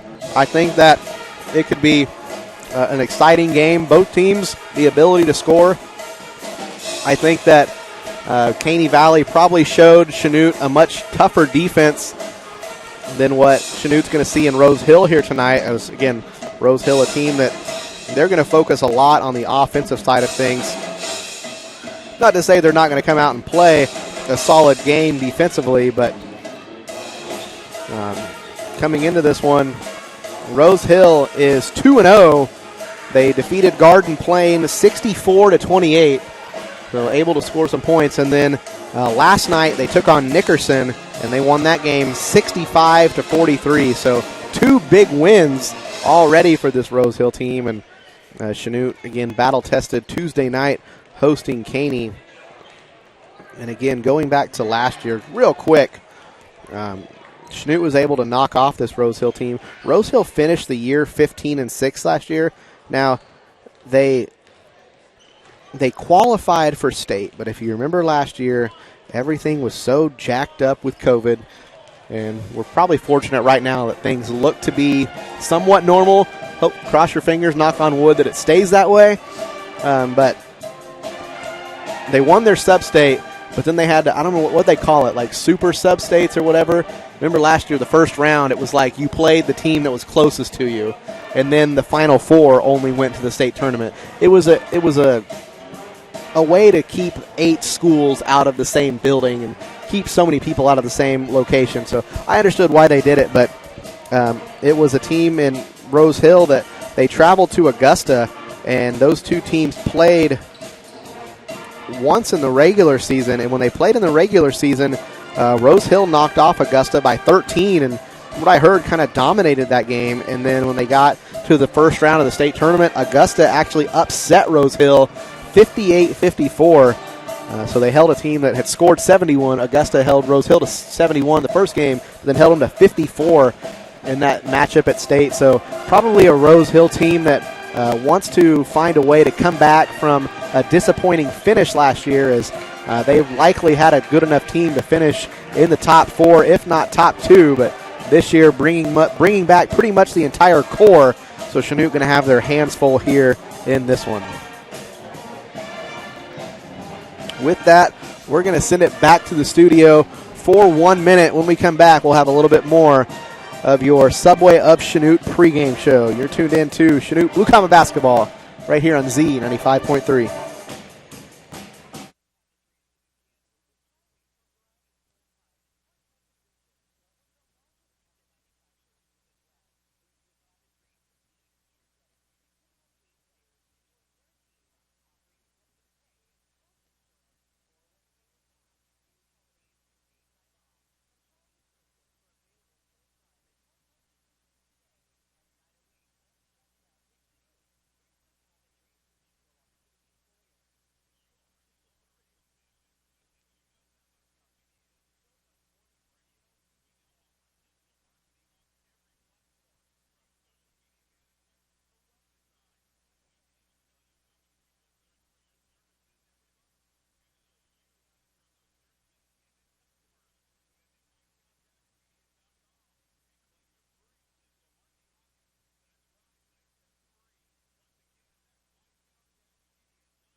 Back here at Chanute Rose Hill High School.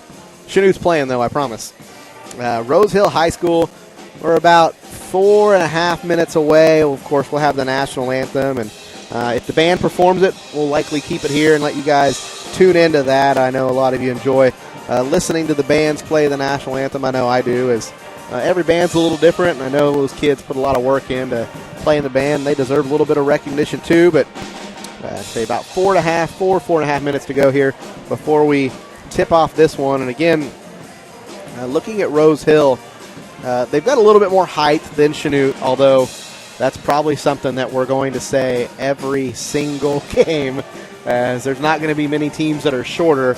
There might be a few, maybe one or two, that we're pretty even with across the board, but Chanute just doesn't have a true post player this season, but found a way to make that work on Tuesday night, and going to have to find a way to make it work again here tonight. And I think the biggest thing is on defense. They're going to have to find a way to get rebounds and avoid fouling. Yeah, be active. Like we talked about, Rose Hill, they want to get up and down. I'm sure some of that is perimeter involved, so getting bodies on shooters, chasing down log rebounds, and then getting in transition on your own. Yeah, got to find ways, as you said, to get in transition and make quick points available. And looking at some of the kids coming out, obviously Caleb Ross looks like he'll be one of the starters. He's the 6'4" senior, and looks like he could be a little bit of an issue down low. And obviously some of the other big guys, or not big guys, but big-time guys, as that's Adriel Smith. He'll be a starter. Also Xander Landry. If I remember right, Landry last year was a little bit of a pest on the defensive side, and I feel like him and Carter Combs got into it a little bit last year as they were having fun, and I thought, man, those two are going to be fun to watch for the next couple of years, but obviously Carter moved on to Great Bend, and we wish him the best of luck out there playing for Great Bend, and I'm sure he'll be playing more than 3 more years of basketball. He'll probably be likely playing 7+ more years of basketball, I would imagine, but here tonight in this one, obviously, Chanute and Rose Hill. Chanute going to have the same 5 starters, I believe, is what I was told, or what I heard anyway. So we'll wait to confirm that when we get the starting lineups coming your way here shortly. But what can Chanute do? I mean, are we looking for an offensive game in your mind? Do they need to find a way to slow down Rose Hill and slow down this basketball game? What's your game plan in this? What's the Hayward keys to victory? I don't hate slowing it down, but I also think if you're Chanute, that's kind of what you had issues with the other night against Caney. They kind of, as a guy from Independence, playing against Chanute in the past was, you're going into that gym, you're probably a more athletic team than Chanute, but they're going to run that 2-3 matchup, and they're going to muddy this game up, and that's what they got done to them the other night. This year's Chanute team is a little bit different. I think they're more athletic. They're more athletic all the way through, and they want to run. So we'll see what Crabtree has them doing tonight. Yeah, it's obviously a different coach team than when you were playing, when the giant killer Coach Max Ruark was here. You know why we call him that. Uh-huh. I know why we call him that. It was unfortunate then, but now on this side, I can talk about it a little differently, even though it still hurts my heart a little bit. I can't talk about it. I'm aware you can't talk. I know. I'm not going to bring it up anymore. Remember 2015 when Chanute knocked off 20-0 Independence? That was a fun one at Substate. It wasn't for me then, but it is now. But again, Chanute in the past, normally, like you said, a team that, playing slow was kind of their game, but it's a team now that, like we mentioned it Tuesday night, 4 of the 5 starters were arguably the 5 best athletes on the field during football season. So what's to say that this isn't an athletic team here for Chanute, but I feel like it's also a Rose Hill team that is probably going to say, you want to have a track meet? Let's go. Right. And so Chanute, I'm anxious to see what the plan of attack is here tonight. I'm sure Coach Crabtree has something fun dialed up. It should be an exciting one at least, and I do believe we're about to have the national anthem, and we'll actually let you tune in and listen to that national anthem.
And a great job there on the national anthem by the young lady here in Rose Hill. Looks like we'll have the starting lineups, obviously, in alternating fashion. I believe Caden has those ready to go for us. So, Caden, if you want to send those starters our way, I'd appreciate it. For Rose Hill, they're going to start it with Green, Smith, Landry, Semino, and Ross. And then For Chanute, the same lineup we saw Tuesday night with Sean Williams, Eric Erb, Larson Custer, Caden Seamster, and Cam Custer. So again, that was Chase Green, Adriel Smith, Xander Landry, Kellen Semino, and Caleb Ross for Rose Hill. And then Sean Williams, Eric Erb, Larson Custer, Caden Seamster, and of course Cam Custer for Chanute. Should be a fun one here tonight in Rose Hill.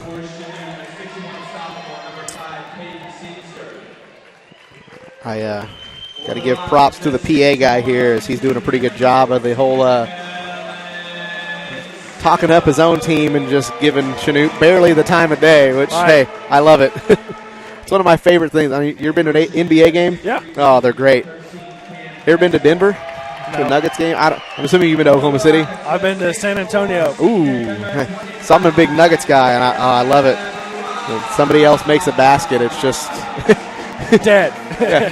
Westbrook, too. Oh, I love it. It's the most monotone thing in the world, but PA here in Rose Hill doing a great job of giving the hometown some love. I'm sure he's been instructed to do so, but doing a great job of it. But both teams talking to their coaches. Starting lineups are set. Team's going to make their way out onto the floor, and we're going to get this one underway. And as we have this tip-off, quick reminder that Commercial Bank focuses on bringing you products and services that simplify your day-to-day life, serving Southeast Kansas since 1874. Stop by the Chanute branch at 1315 South Santa Fe in Chanute. Looks like all the Chanute players getting that extra stick-em on their shoes.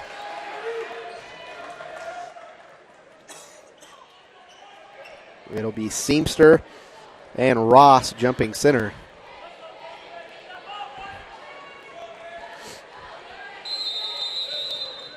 Referee blows the whistle.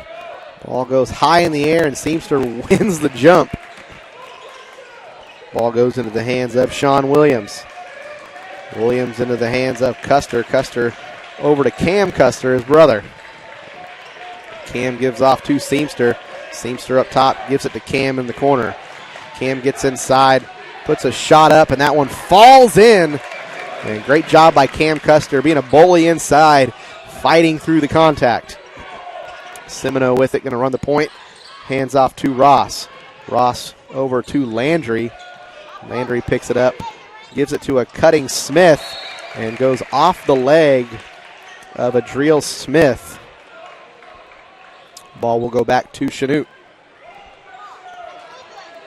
So Williams going to bring it up the floor for Chanute. Again, we mentioned this Tuesday night. Sean Williams grew like 6 feet overnight. Erb with it on the left wing. Gives it up top to Larson Custer. Custer picks up his dribble. Now gives off to Seamster. Seamster to Williams on the right wing. Williams gets inside. Cam thought about the three. Now Cam on the inside. You're going to get an offensive foul. And that is the second game in a row where Cam Custer has picked up the first foul of the game, and it being an offensive charge. But I really do. I enjoy the aggression right out of the gate with Cam. I like it, but he struggled the other night kind of against that zone, getting to the rim. Didn't shoot it great from the outside, so would love to get him going here tonight. Can't be a bully like that on the inside, though, when players are set. Got to be careful. Smith with it, gives it off to Green in the corner. Now back to Smith. Got to watch out. Smith is a stud. And going to have an offensive foul. Great job by Caden Seamster. Setting the feet. And Rose Hill's head coach, Josh Shirley, doesn't like the call. I've been watching him so far to start this game. Boy, he is intense. Yeah, he's active. I'll say this. They let Coach Fox talk a lot, so talking not going to be a problem. Cam Custer thought about the three. Now gives off to Williams. Williams crossover dribble, nearly loses it. Now gets inside. Ball stripped away. Larson Custer going to go back and play defense. Adriel Smith driving to the bucket, misses the shot. And good defense there by Larson. Lars can't run it down as pass just a little too low. One goes out of bounds. Possession going to go back to Rose Hill. 6:03 to play. Chanute up 2-0 here early in this one. Herb guarding Semino. Shot put up, and that one goes. Xander Landry hits a three-point shot. 3-2 Rose Hill. Cam Custer with it now. Gives it over to Lars. Into the corner to Seamster. Seamster driving inside and going to draw the contact. I think Seamster's going to earn a trip to the free throw line.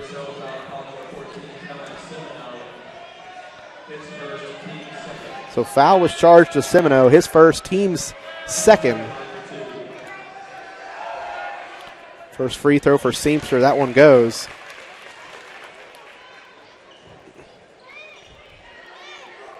The second free throw pending. And Seamster tied it up with the first one. Second free throw good as well. So 4-3, Chanute on top. 5.5 to play in the first quarter. Green with it. Dribbling around a screen. Now hands off to Landry. Landry crossover dribble being guarded by Williams. Williams, one of the best defenders in the SEK. And possession clearly going to go to Chanute.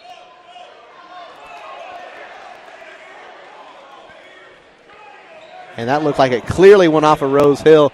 Although I'll give the officials credit, not one of them saw it, and so they just went to the table and said jump ball. Inbound goes to Landry. Landry, three-point shot put up. This one missed. And going to get a push by Caleb Ross. Good job by Cam Custer boxing out.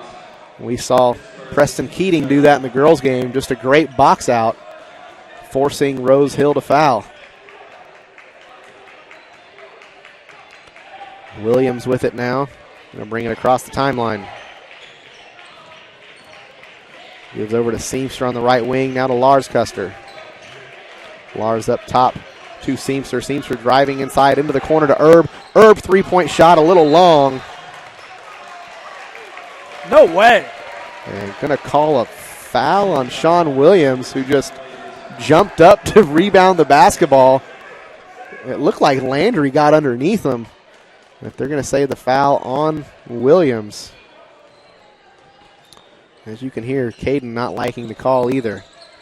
So Smith with it now, being guarded by Custer. Now over to Semino, into Ross in the corner. Smith up top, gives off to Green. Green drives inside, gives it off to Smith. Smith floater goes. And that puts Rose Hill up 5-4, the lead. Sean Williams with it, hands off to Seamster. Seamster nearly traveled with it.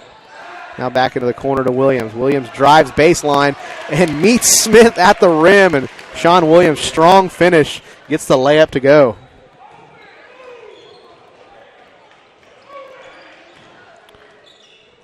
So Semino with it now. Top of the key, gives off to Green, now to Smith. Smith thought about going inside, now steps back. Drives inside, kiss off the glass, won't go. That looks like that might be his game, is just to try to go hard to the basket every time. A great job by Cam Custer, guarding on ball, trying to not to pick up that second foul. Cam with it now, being guarded by Smith. And ball on the floor, being fought for now.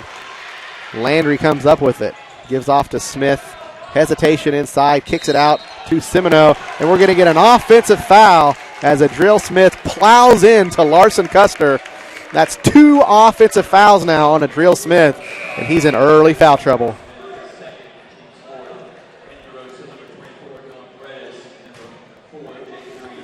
Coach had an argument on the first one a little bit.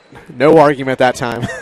I'd say so. Larson Custer had set up camp.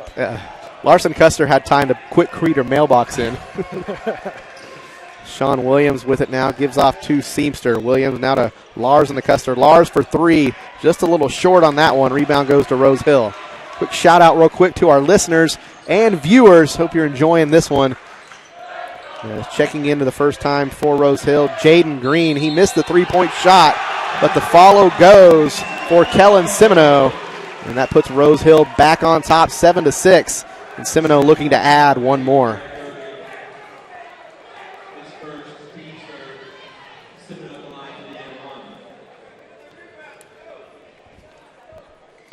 Semino's free throw goes, extends the lead now 8-6. 2:55 to play here in the first quarter. Sean Williams with it now, being guarded closely at midcourt. Gets out of it, gives off to Seamster on the left wing. Now back to Cam up top. Cam looking for something to open up. Lars in the corner, thought about the three-point shot, didn't like it. Landry guarding now. Lars picks up his dribble, gives to Cam. Cam, strong move to the basket, can't finish. Rebound will go to Rose Hill. Semino going to bring it up the floor. Going to pull up from long range. And Kellen Semino from about 6 feet behind the arc drills that one. Rose Hill up 5. Pass goes over to Lars Custer. Lars going to shuffle the feet. If he traveled, Parker Manley going to check in.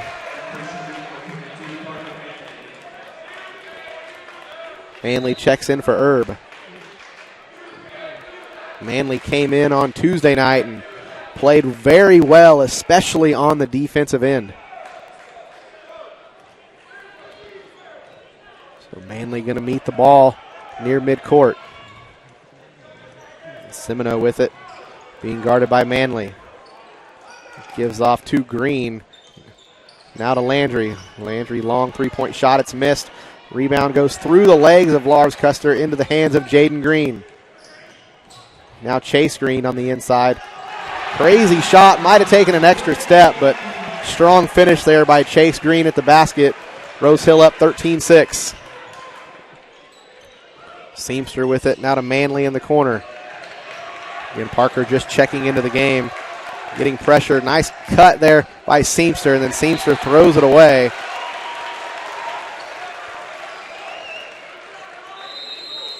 We're going to have a timeout by Chanute. It's going to be a 30-second timeout. We'll take the 30 seconds with them. You're listening to Blue Comet Basketball right here on Z95.3.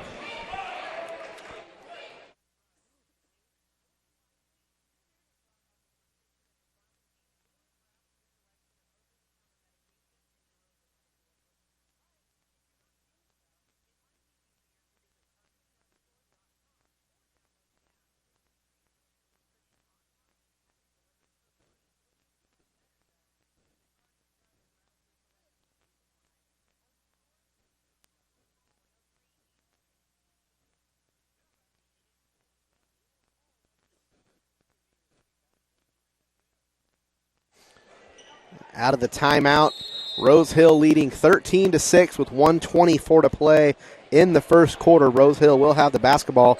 Kellen Semino going to bring it up the floor, guarded by Parker Manley. He'll hand off to Jaden Green, now over to Noah Paredes, who recently checked in. Semino with it now, driving to the bucket, met at the rim. And pretty good defense there by Williams and Custer. They're going to say a little bit of contact, though. They're going to get Sean Williams on the foul. It's his second foul. And I don't agree with either of them. Yeah. Semino's first free throw goes. I kind of thought they were going to get Custer from behind, and I thought Williams went straight up on that.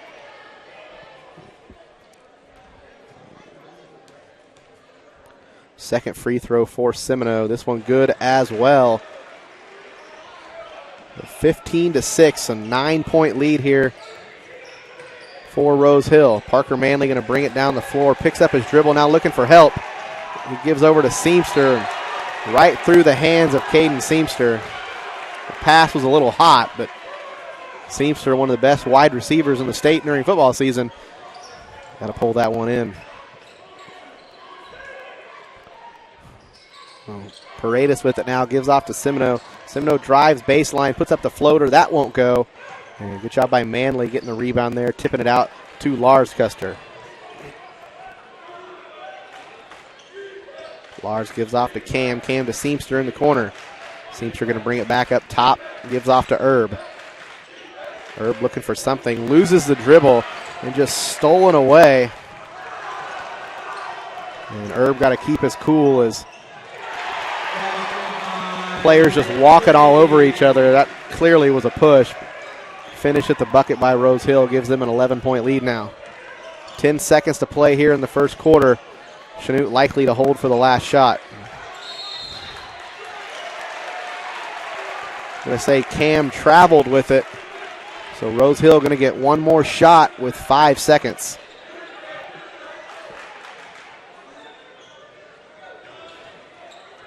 So inbound going to go to Semino. Semino quickly going to cross the timeline. Puts up a long three. Misses that one. Landry a follow-up three. And that one won't go either. So after one, Rose Hill 17, Chanute 6. We'll send it back to the studio for 30 seconds. You're listening to Blue Comet Basketball right here on Z 95.3.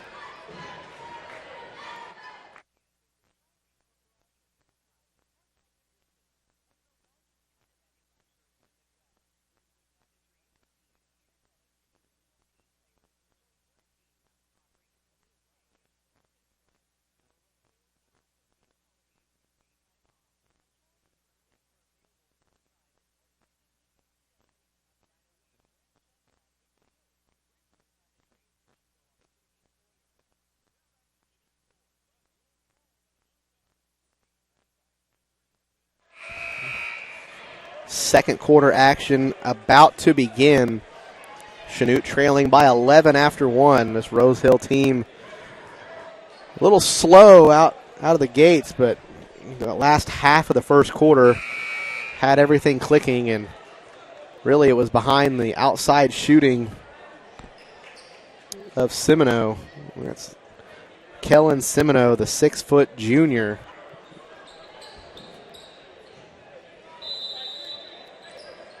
So Chanute will start with the basketball. Lars Custer going to bring it up the floor. He'll give off to Manley. Manley now to Herb on the right side. Ball stolen away by Landry. Landry going to give off to Smith, and Smith will finish at the basket, extending this lead out to 13 now for Rose Hill. Landry going to meet Lars Custer at midcourt. Seamster over to Manley. Manley now looking for some help. Gives off to Lars. Lars going to pull up from deep and drain the three. Lars Custer just needs about an inch of space, and he can shoot that ball. Smith with it now. Gives off to Semino up top. Don't give him space. Back to Smith, who's being guarded by Manley. Semino with that long hair pulled back by the headband. Fires from long range, and Kellen Semino from the left wing drains another one. That gives him 14 on the night here early in the second quarter. And he may shoot him out of the zone all by himself. Lars Custer driving on the inside, and ball swatted away. And looks like that's going to be on Smith, which that'll be his third. Not a smart foul. Ooh, you're going to call it on Landry instead. Say Landry got him low.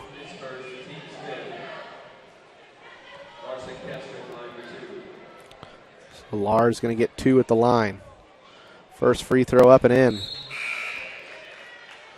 Sean Williams going to check back into the game with his 2 fouls.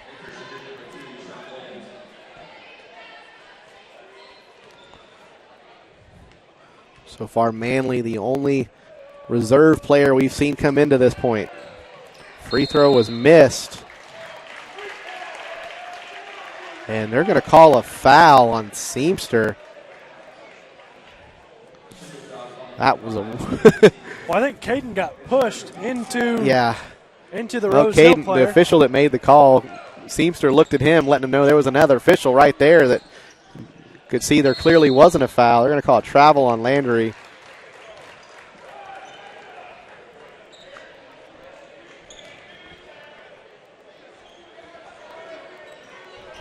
I don't necessarily agree with that travel call either, but I don't either.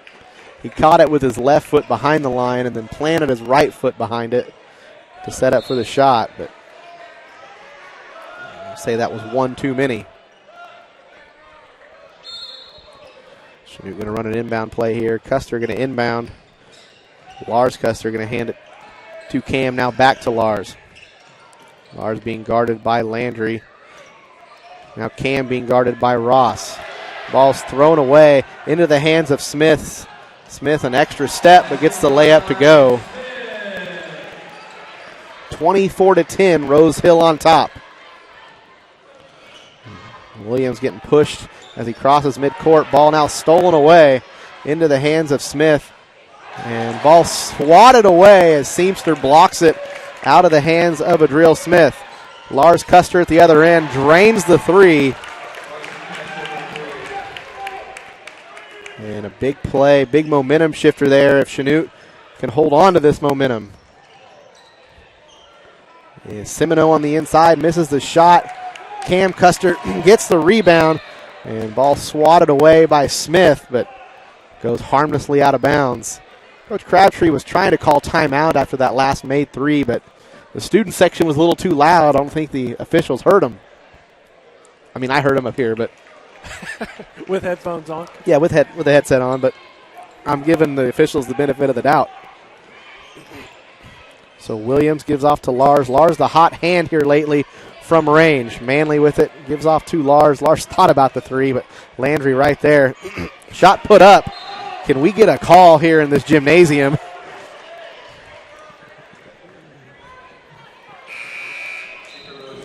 That was a little excessive. Just had him grabbed by both arms. Lars tried to go up in the lane and just raked across the arm. Chanute will keep possession of the basketball. Inbound goes to Seamster. Seamster back to Williams. Long two-point shot. Williams missed everything. Rose Hill pushing quickly the other way. Landry thought about the three on the left side. Now he'll pass out of it to Semino. Semino misses the short two-point shot. And now Chanute back with it. Down 11, looking to cut this back to single digits. Lars Custer from range, and that one went halfway down. I don't even think I'd count that as a heat check because that one should have gone in. Smith can't finish at the rim. Chanute pushing quickly the other direction now. Cam Custer finishes at the basket. No call. Lots of contact. Smith going the other way. And lots of contact. Good hard foul by Caden Seamster. I don't really have an issue with that. He did everything he could to make sure that shot didn't go near the rim, but he got all of Adriel Smith. The only problem is that'll be the second on Seamster.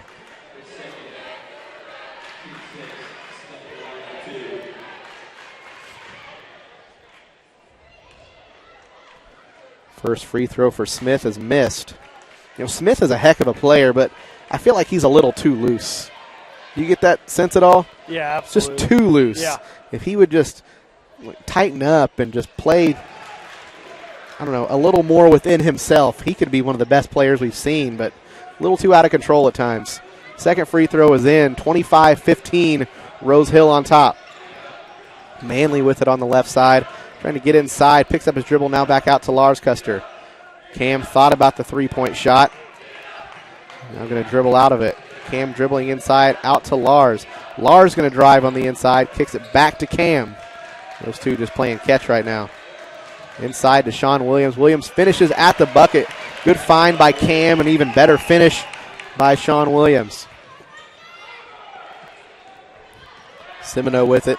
Now gives to Smith. Smith to Landry up top. Back to the left side. Smith, now Green. Skip pass to Landry. Long three-point shot. Xander Landry drains the three from distance. These guards for Rose Hill are good. 28-17, 3:40 to play in the second quarter. Kicks it out to Manley. Manley going to take the three-point shot. Parker Manley drills that three from the outside, and now we're just trading threes as it's 28-19. Is that right? I thought it said 17.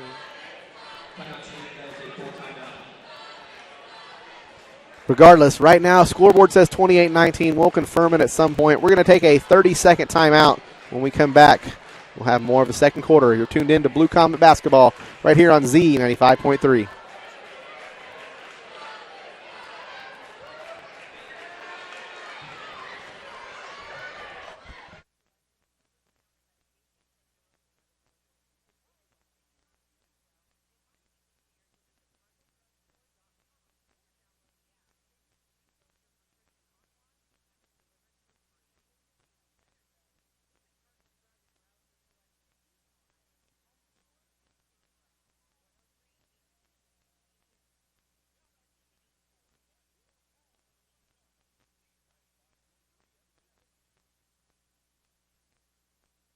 Back here at Rose Hill High School, 28-20 the score. They corrected that as the scores table just gave Parker Manley a 2, but now corrected it to a 3. So 28-20, Rose Hill still leading, but Chanute finally finding some of that offense. And it's been the progression of getting into an offensive possession and playing it all the way through, and you've got a couple good looks by making Rose Hill play some defense. And ball quickly stolen away by Seamster. Williams going to look to finish at the basket. Got too far under there, and now Seamster can't finish. And, man, a wasted possession there by Chanute as that looked to be sure points.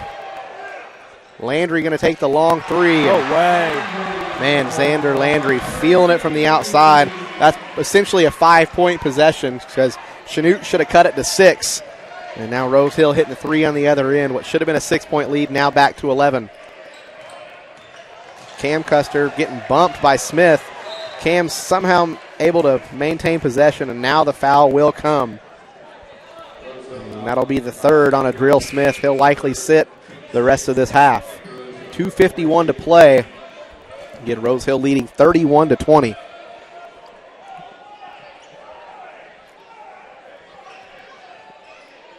So Lars Custer going to inbound right in front of the Rose Hill bench. Gets it into Seamster.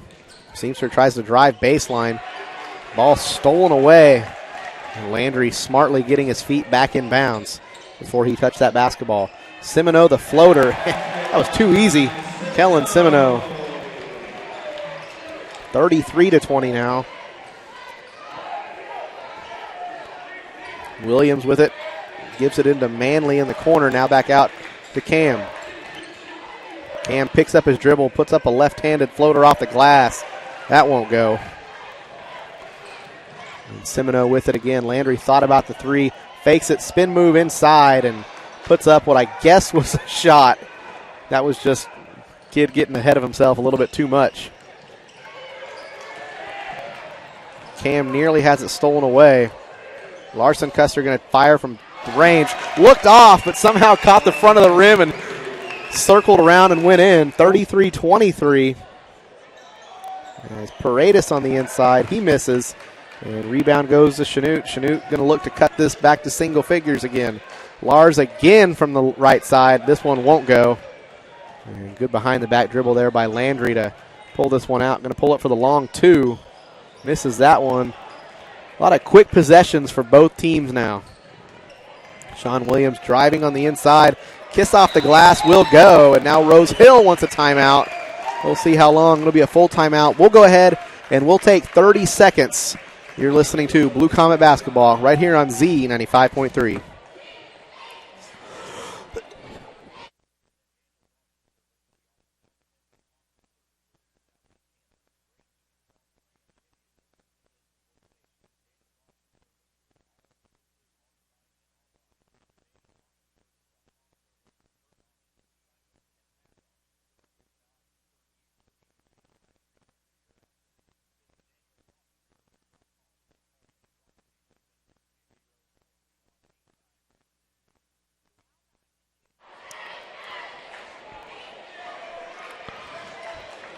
Coming out of the timeout, Chanute trailing 33-25.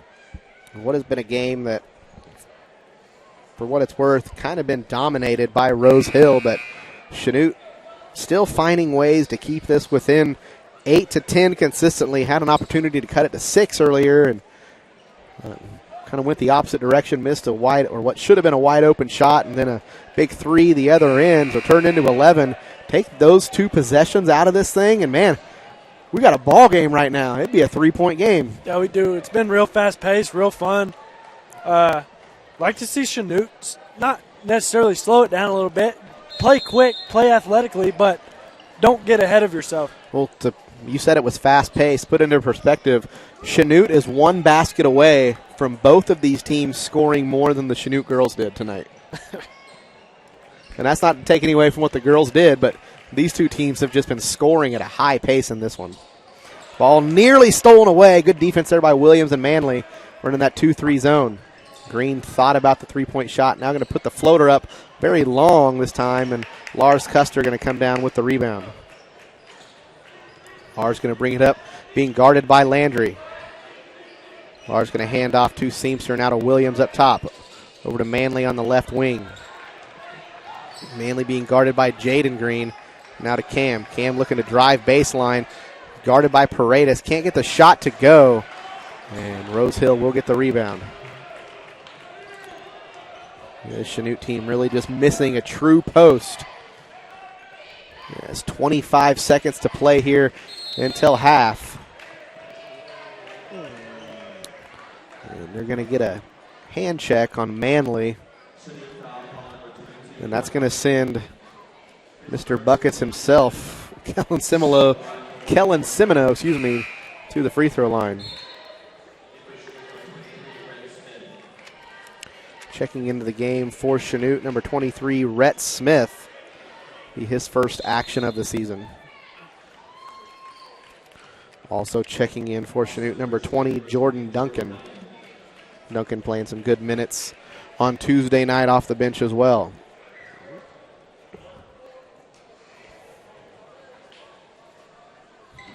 So front end of the 1-and-1 by Semino. Up and in.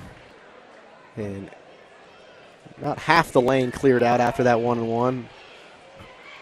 Semino and one of the officials both just pleading that, hey man, come back. We still got one more. Semino's second free throw up and in. And silky smooth from Kellen Semino. 20 seconds to play. Chanute likely going to hold for the last shot. See if they can get this to single digits before the break. Smith with it. Throws it away into the hands of Semino. Semino goes to the basket. Layup will go. Chanute got to inbound it quickly. Clock down to 3. Manley getting to half court. Gets it to Lars Custer, who puts up the long three-point shot, but it'll fall well short. So at the break, Rose Hill leading 37-25. We're going to send it back to the studio for 2 minutes. And when we come back, we'll have your Labette Health halftime show. You're tuned in to Blue Comet Basketball right here on Z 95.3.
Back here at halftime, your Labette Health halftime show. And Chanute with their hands full currently, with Rose Hill leading 37-25. Again, it's been a tough first half here for the Blue Comets, as Rose Hill really just lighting it up right now with 37 first half points. And it feels like, I don't know, probably half of those coming from the likes of Kellen Semino, Caden Is it as bad as it feels, or is Kellen Semino really just lighting it up right now? It's how it feels, but he's got more than half. The scoring for Rose Hill, 2 for Green, 7 for Smith, 8 for Landry, and then 20 for Semino. Smith, as we had mentioned, had those 3 fouls. It didn't have been a foul trouble. Didn't play a ton in the first half, but the minutes he played, he's extremely fast, and they're looking for him. Rebound or a steal, he's out, he's gone. They're looking to get him a layup. Landry hit a couple of threes during that second quarter, and as we talked about, Semino, just a huge 20 points so far for Rose Hill. Yeah, when I watch Adriel Smith play, I wonder what. Not, I know he's good. Like, there's no question there, but his straight line speed, is he fast or is he just quick? I think he's both. You think so? I mean, there's been multiple times where they've pressured the ball at about the volleyball line, and if the other player's there getting the steal, he's out and gone and beating everybody down the floor. Like to see him on the track to see just how quick he is, see if he's got that Tyreek speed or not. But yeah, he looks like he's at a different level when it comes to the quickness anyway.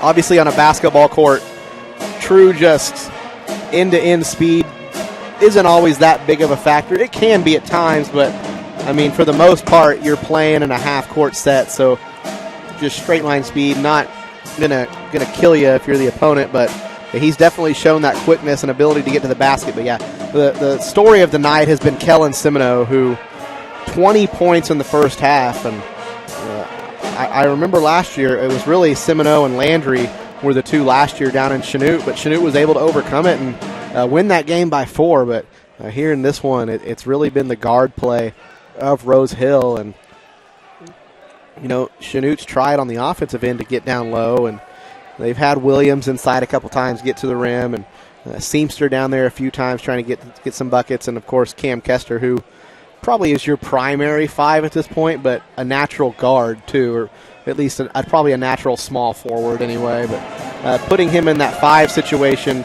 as his primary spot, obviously he's uncomfortable, but trying to make it work and able to make it work at times, but picked up that early offensive foul and then had some other issues just with some of the size. Obviously, Caleb Ross, the 6'4 senior, has caused some fits down low. But other than that, on offense, 25 points out of Chanute, 25 to 30 points a half is probably what we're going to see out of Chanute.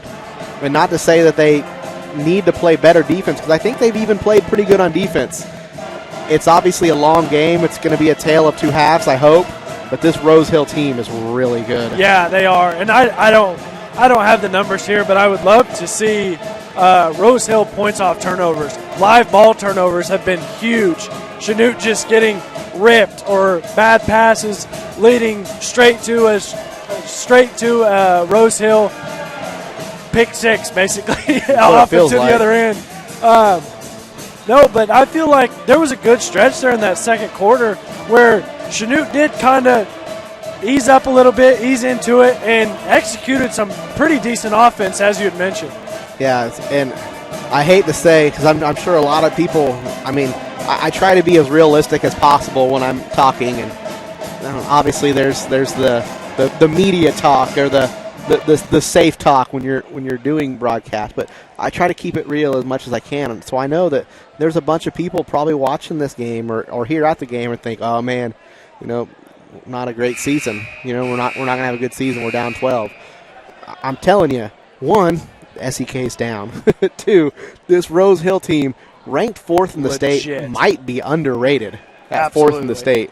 I know that Bishop Miege is legit, but after that, it might be anybody's game for that 2 spot right now, or the public school champion for the state of Kansas and 4A, as I like to call it. But, it's tale of 2 halves. Chanute's played fairly well, all things considered. Not to say that they can't improve and play even better here in the second half and maybe cut into this lead and, who knows, come away with a victory here tonight. We shall see. We're going to send it back to the studio for about 90 seconds. When we come back, should be ready to go here in the second half. Thank you for listening to the Labette Health Halftime Show. We're sending it back for 90 seconds. You're tuned in to Blue Comet Basketball right here on Z95.3.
Back here in Rose Hill, getting ready to start the second half of action. Quick update for you.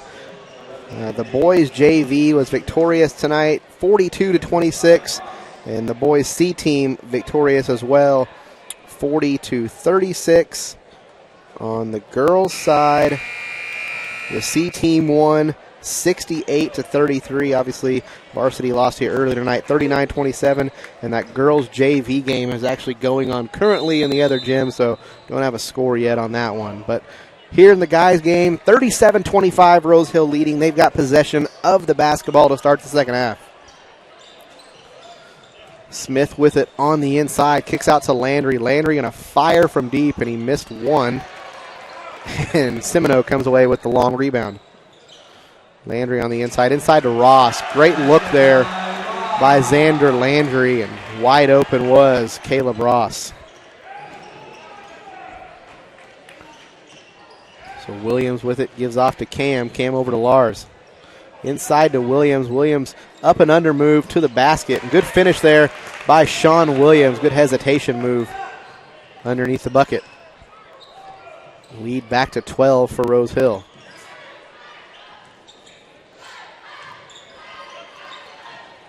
Landry up and under. Great finish by Xander Landry. Young man can play. Yeah, he can. All these guards for Rose Hill can. It's a guard show out here for Rose Hill. 14-point lead now for Rose Hill, 41-27. Lars thought about the three, now drives inside, and apparently no reach-in foul as the ball will go out of bounds. Coach Crabtree telling both officials, getting hacked on the arms, but no call. Williams gets the inbound to Seamster. Makes its way around to Lars, now to Williams. Williams cross-court pass over to Cam. Cam looking up top, back for Sean Williams. Ball yet to make it inside the perimeter. As Cam picks up his dribble now to Seamster just inside. Ball tipped away. And Landry goes out of bounds with the basketball. Tried to throw it off Cam Custer, but I think his foot was down out of bounds before he got rid of it. At least that's what the official said. Sean Williams throws it up high to Custer. Inside to Seamster. Now to Williams. Williams going to take the three-point shot. Long-range shooting, not really Williams' game, but the shot was there. Green with it now to Landry. Gives it over to Smith. Smith picks up his dribble. Now they kick it back up top. Ball nearly stolen away. Will be stolen away by Erb. Erb going to go all the way to the bucket and lay it in for two. And good job by Eric Erb to steal that one away and get two free ones for Chanute. Semino gives to Smith. Smith gets inside, pulls up. Long two won't go. Rebound fought for, and will go off of Ross. And we'll go back to Chanute.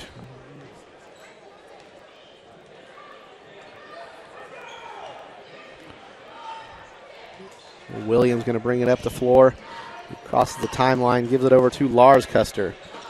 Passes it to Erb on the left side. Now Erb going to bring it up top. Goes over to Cam, now to Seamster, top of the key.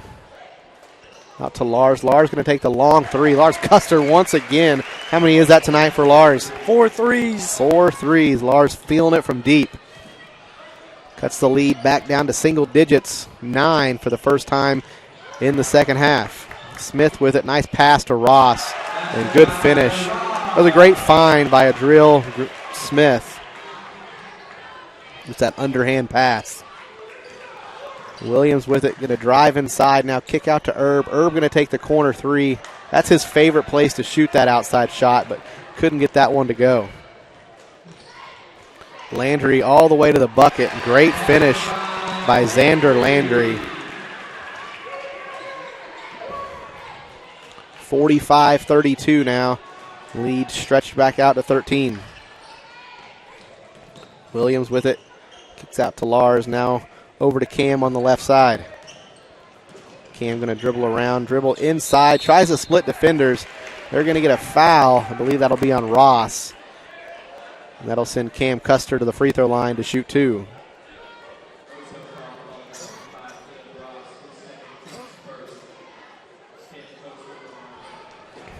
Custer, 2 from the line. First free throw is up and in. Cuts the lead back down to 12.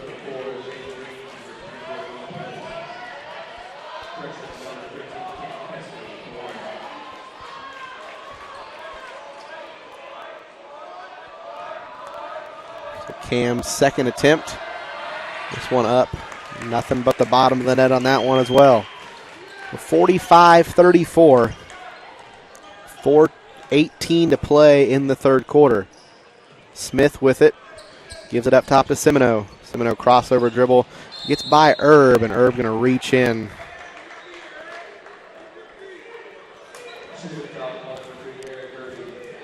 That'll be the second on Erb. Inbound from the baseline, it'll go to Landry. Landry up top to Semino. Give it over to Jaden Green on the left wing. Green smartly kicks it back out to Semino. And Green had a look, gets it inside to Smith. Man, Smith just left it short. It was there. Williams going quickly the other way. Williams all the way to the bucket. And good finish at the rim by Sean Williams. Again, lead back down to 9.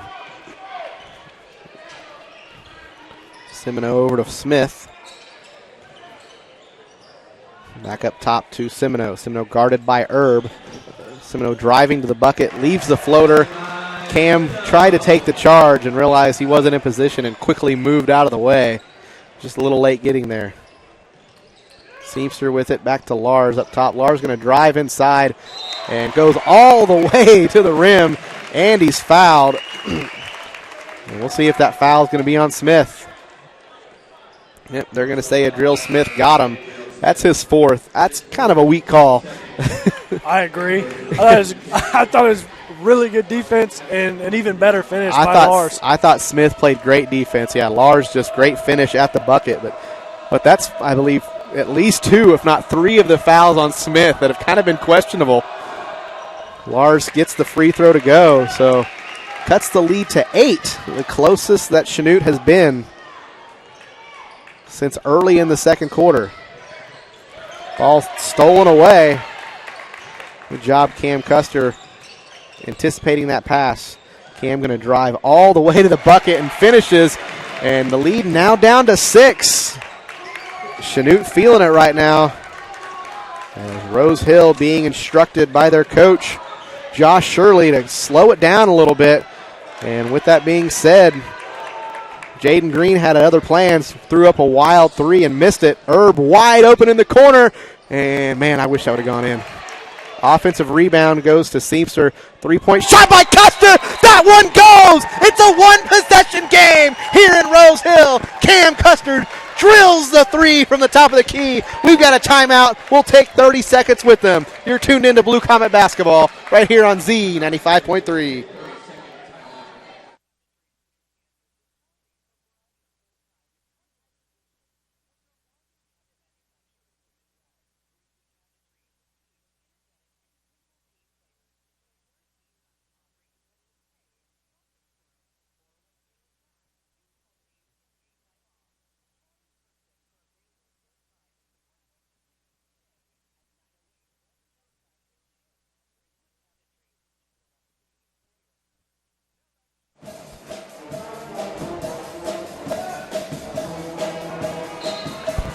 Chanute storming back as they've cut this to a 3-point game with 2.5 to play in the third quarter. 47-44, Rose Hill still on top.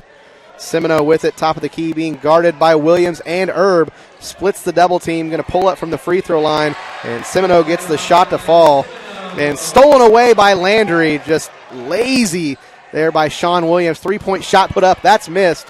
And Chanute lucked out that time as Williams just got it and went kind of lackadaisical. 3-point shot put up by Custer. Cam Custer hits another one. The lead down to 2. I was trying to tell you what was going on, and Cam just said, I'm going to cut you off right there and hit this shot. Paredes shot blocked. Cam Custer again, this time on defense. Cam feeling it now. Cam wants the heat check. Cam begging for the basketball. Being guarded by Paredes. Now spin move on the inside. Cam gets in, and shot won't fall. That would have tied it up. Semino gets it inside to Green. Green taking Lars all the way to the hole, and yep, Lars got him on the arm.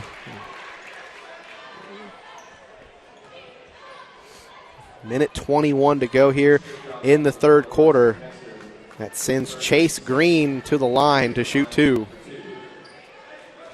In 49-27. Rose Hill on top. First free throw up and in for Green. Still a one-possession game, 50-47. Rose Hill on top, one free throw to go.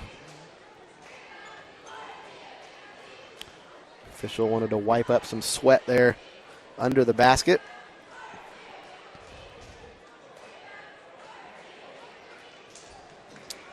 So now Green with the basketball, second free throw. This one up hard off the back of the iron and somehow found its way in. So two-possession game once again, 51-47. Sean Williams with it, gives over to Cam Custer, now to Lars. Lars being guarded by Landry, tries to get inside, nearly stolen away, gets it inside, somewhere to Williams, over to Cam. Cam wide open for three, can't get this one to go. And Sean Williams smartly just wasn't in position, had to give up the rebound. Semino with it, gives it over to Landry. Landry dribbles up, now back. Looking for help, gives it over to Green. Green thought about the three-point shot, might have traveled. Now Jaden Green over to Semino. Semino long three-point shot, leaves this one short. Rebound by Lars. Lars going to bring this one up the floor. Tries to split defenders and tries to throw up a shot. That ball was stolen away by Xander Landry.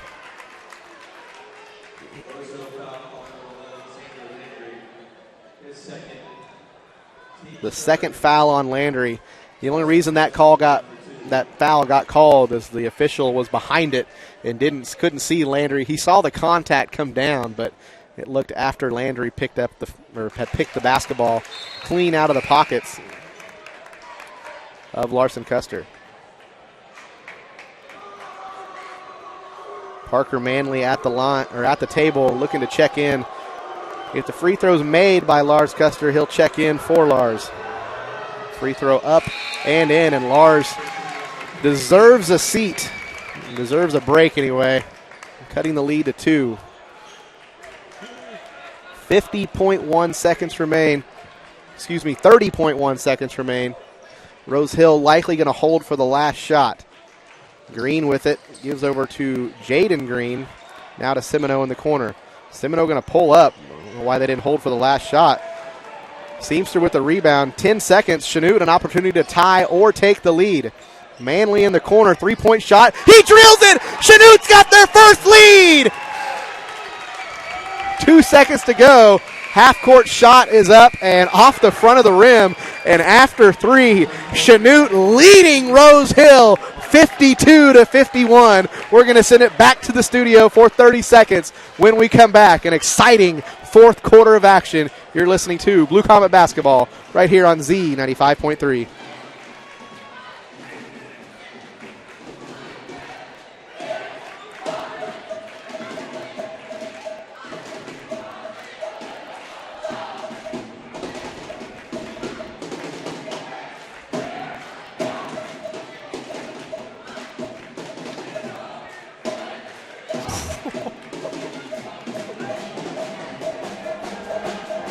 At 27.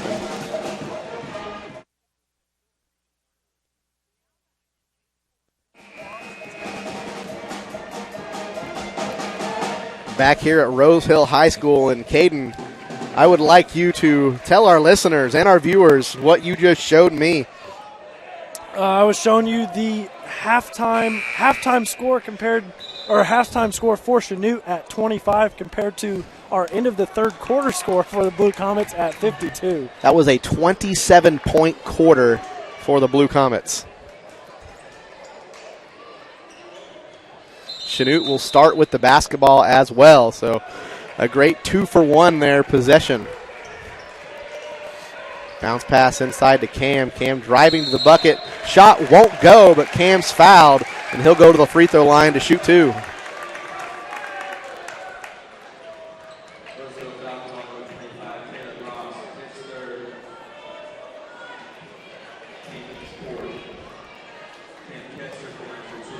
Cam will shoot 2. First free throw. This one's up and left it a little short. Couldn't get the roll. He'll get one more.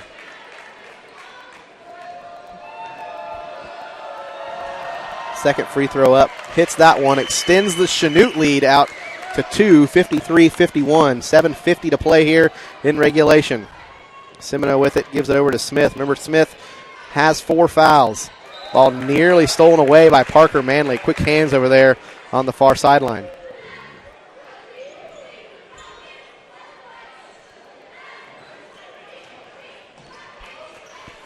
Landry going to inbound. Gets it up top to Smith. Smith going to give back to Landry. Let Landry run the show. Over to Semino now on the right side. Being guarded by Erb. Now Landry with it. Being by Sean Williams. Adriel Smith with it now.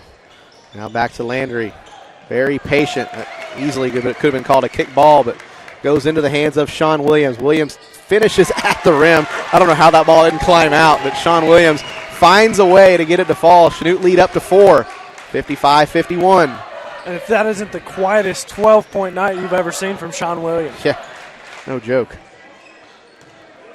Much more patient offense. That three-point shot put up by Landry. It's missed. Semino to follow. His shot will go.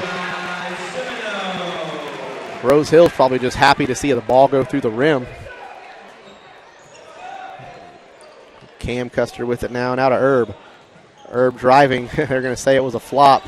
Good no call by the official. Cam's shot won't fall. And Ross going to come down with the rebound.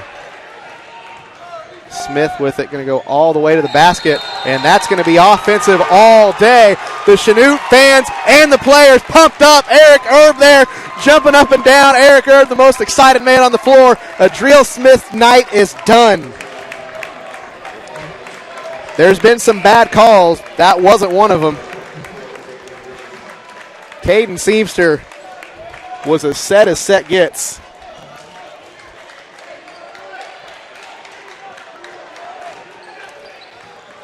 So Sean Williams going to bring it up the floor. Seamster with it now. Left wing gives off to Cam.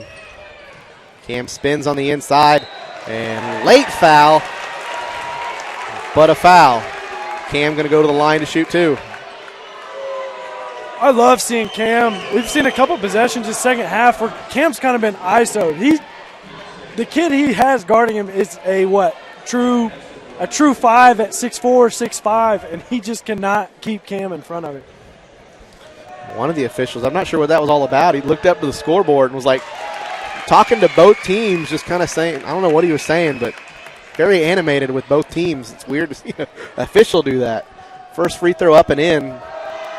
Second free throw by Cam up and in as well. Lead back out to 4, 57-53. 6:10 to play in regulation. Landry gets inside, ball poked away, and going to say he tapped it out himself. And Larson Custer going to check back in. And Larson Custer, the only starter that's had a breather here in the second half, but the starting crew also scored 27 points. And Landry steals it away and gets the layup to go. And official was staring right at that. Landry just ran right through Larson Custer. Anxious to see what comes from that. Pass up the floor goes to Seamster. Seamster now to Williams. Over to Erb in the corner. Erb thought about the three. Smartly, Chanute going to reset. Lars over to Cam in the corner. Cam up top to Erb. Rose Hill students getting into this one. Channing defense. Slow, patient possession for Chanute. Sean Williams now going to dribble back up top. Reset things. Cam being guarded by Green. Euro step. Shot goes! And great possession that time by Chanute, running the clock and getting points. Lead back up to 4. Green on the inside. They're going to get a foul on Custer. He got him. Yeah, I'm good with that.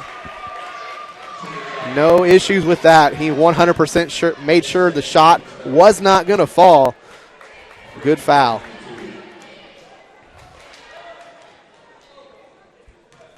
Chase Green at the line.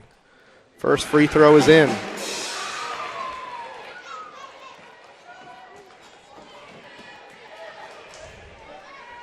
Second free throw for Green. This one up a little hard off the back of the rim. Rebound goes to Custer. Custer picks up his dribble. Going to need help. Gives it to Lars. Lars Custer now being guarded by Landry. Got to watch Landry. He's one of the better defenders on this team. Jaden Green now guarding Custer. Cam, that is. Gives it to Lars. Now back up top to Sean Williams. Jaden Green's kind of been a pest up there as well. Could have been a foul there on Landry. Getting inside is Cam. And he'll be fouled. And is that 5 on Ross? Yes, it is.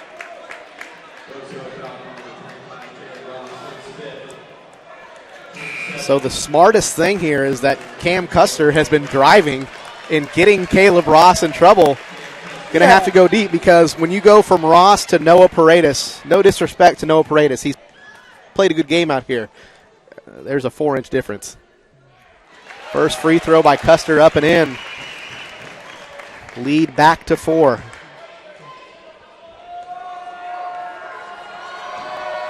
Second free throw. Drains it. 5-point lead for Chanute. 4.5 to play.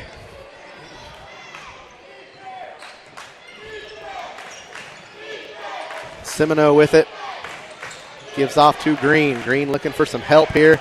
Now dribbles out. Ball nearly stolen away by Erb.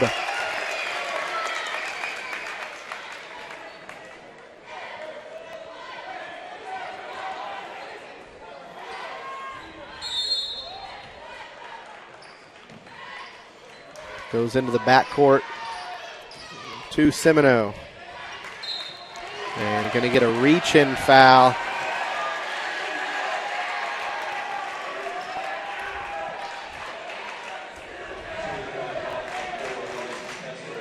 They're going to get Larson Custer his second. That's the 4th team foul.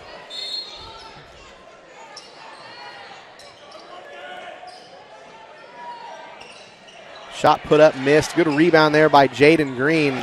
That shot swatted away. And patient that time was Landry, but Erb able to pick it away.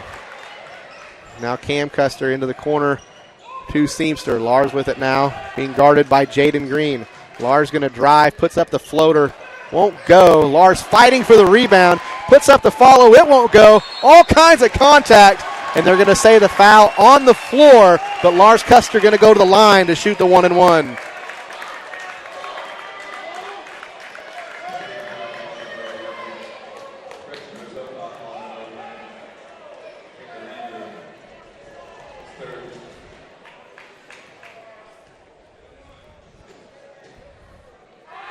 Front end of the 1-and-1, drained by Lars. Lars, one of the best free throw shooters on this team.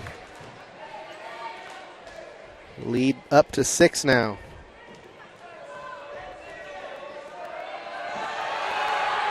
Second free throw good as well. Chanute lead up to 7, 63-56.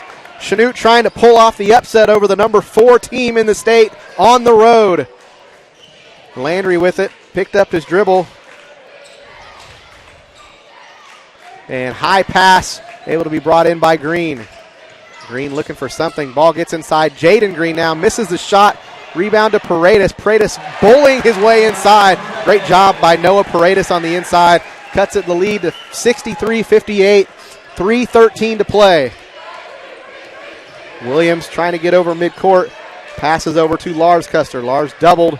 Trying to dribble out of it. And ball swatted away. Sean Williams able to keep it into the hands of Lars. And Lars Custer planted his feet. That's a horrible call. It was tipped and he planted his feet. Oh man, tough break for Chanute. Still leading by 5, 2:59 to play. Semino gets it inside to Paredes. Paredes back to Semino. Semino was the hot hand in the first half. Landry, a deep 3, misses that one, and rebound goes to Green. Ball swatted down. Great play. Cam Custer, Semino the 3. He's fouled. Shot won't go. Custer doesn't like it, but got to give Semino a place to land. Good call. It's the third foul on Custer. Semino an opportunity to cut this back to a 1-possession game.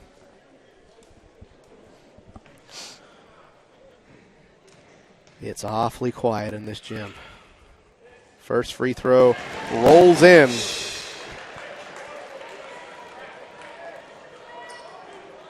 (63-59). Second free throw for Semino. Hits that one as well. 63-60. Third and final free throw attempt for Kellen Semino.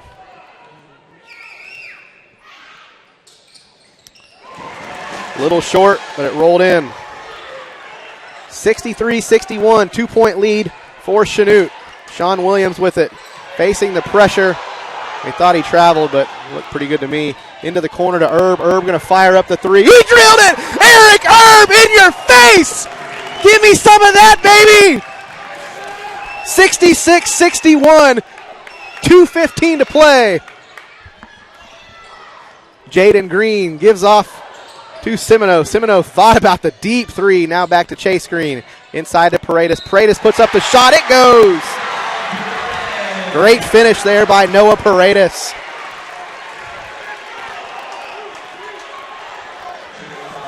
Foul's going to be on Erb, his third.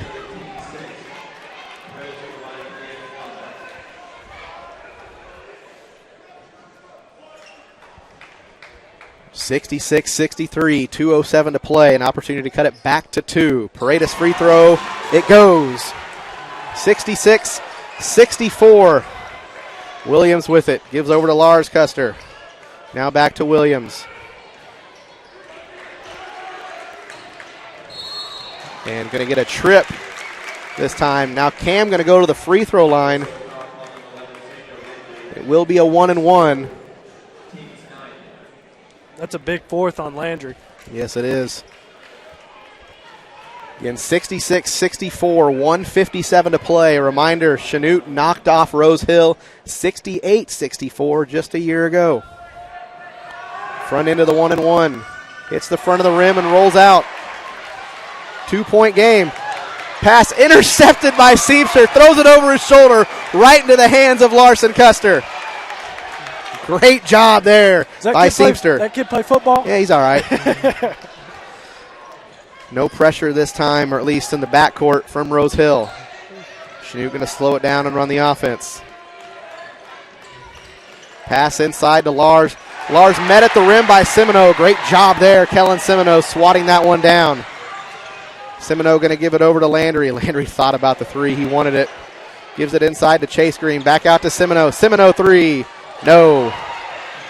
Rebound brought in by Cam Custer. Now over to Lars. Still a 2-point lead. 1:10 to play. Chanute up 2. Lots of contact in the backcourt. Lars getting hacked in the backcourt. My goodness.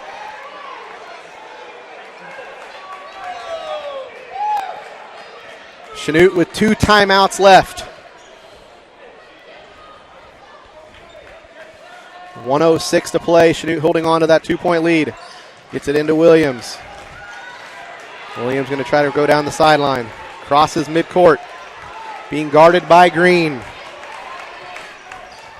Picks up his dribble, now gives off to Lars Custer. Lars being guarded by Landry. And got a foul there. That'll be on Semino. That'll send Caden Seamster to the free throw line to shoot 2.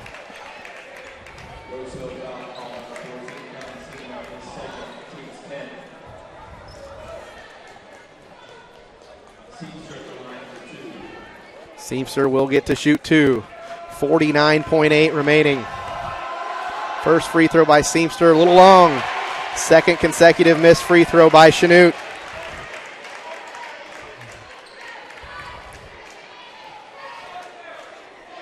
Second attempt for Seamster.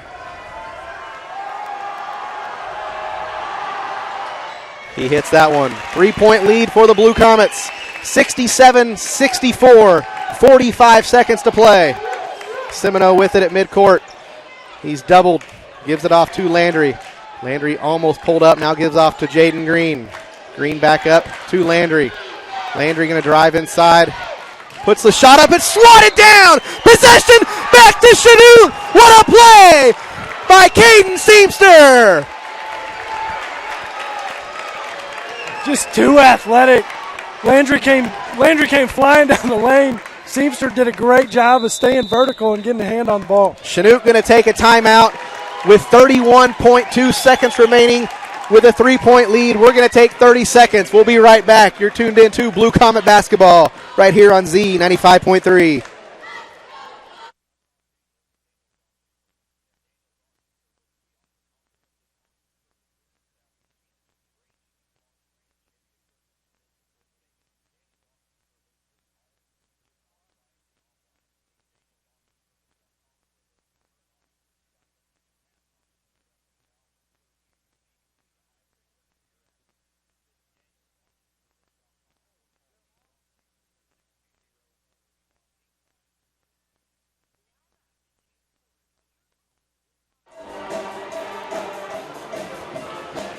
Back here at Rose Hill High School. Things getting tight here.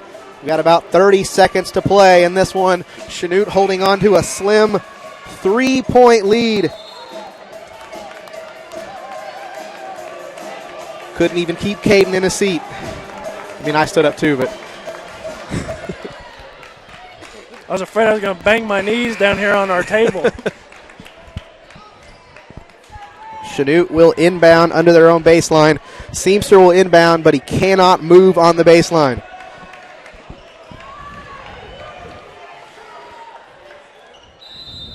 Landry guarding. Inbound goes to Lars Custer. Lars trying to dribble down that sideline and going to get a push. And that'll send Lars Custer, arguably the best free throw shooter on this team, to the line to shoot 2. And that also will be the first foul on number 24, Noah Paredes. Caden, thoughts? Make your free throws. Oh, I thought you were going to say that foul should have been on Landry.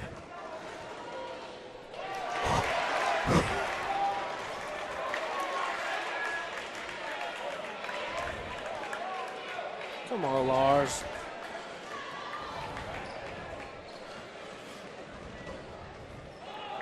Second free throw by Custer, up and in. Big time. 68-64. Semino with it, puts up the three, he hits it! 68-66. They call it a 2.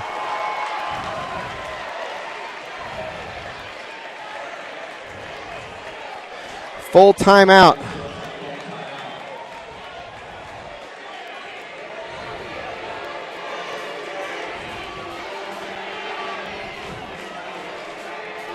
Waiting. They did call it a 3-point shot. So 68-67. 18.3 seconds remaining.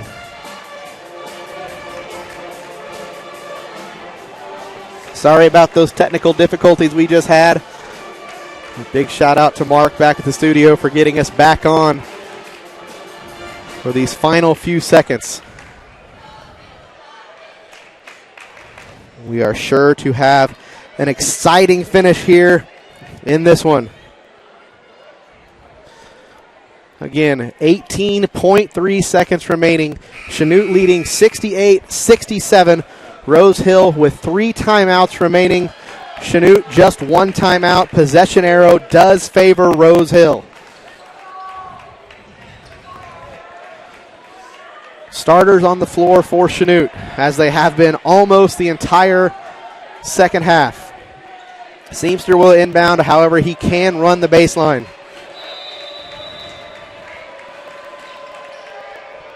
Seamster gets it into Cam. Cam going to dribble out of it, and now he'll be fouled.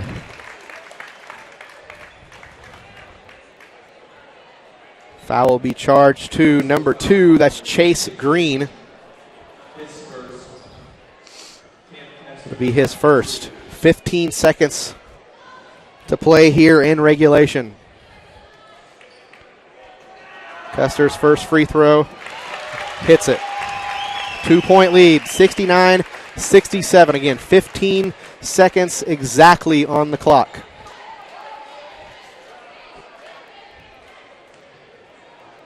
Second free throw to come for Cam. It's up, and it's long. He missed it. Ball in the hands of Semino. See what Rose Hill does. Semino behind the back dribble. Behind the back again. Williams guarding. Fires up a prayer. Airballs it. In the hands of Lars Custer. They blow the whistle. What's the call? Waiting to hear from the officials.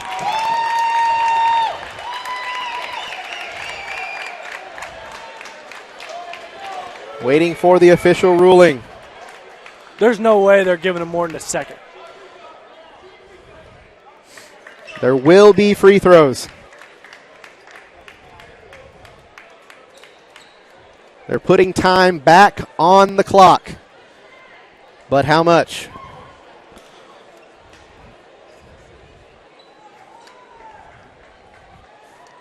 We will let you know when we know. Regardless, Lars Custer at the line. 0.8 of a second left. So if he doesn't make both, still time to catch and shoot. Lars Custer. First free throw. Drains it. 3-point lead. Worst case scenario, overtime. Let's knock it down and get out of here. What do you say? Second free throw for Custer. Shots up. Drains that one. 4-point lead. Gives it to Landry. Landry fires up a prayer. It's no good. Blue Comets come on the road and pull off the upset. 71-67. An impressive third quarter and an even better finish. The Blue Comets move to 2-0 with an impressive road win. We're going to send it back to the studio for 2 minutes. When we come back, we'll have your post-game show and hopefully an opportunity to talk with head coach Devin Crabtree. You're tuned in to Blue Comet Basketball right here on Z95.3.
Back here at Rose Hill High School, where tonight the Chanute Blue Comets come on the road and pull off, well, I don't want to say one of the biggest upsets of the year because it's game 2, but preseason rankings would suggest that that was one of the biggest upsets we could see in the state this year. As, again, Rose Hill, the number 4 team in the state of Kansas, and had been playing well at that.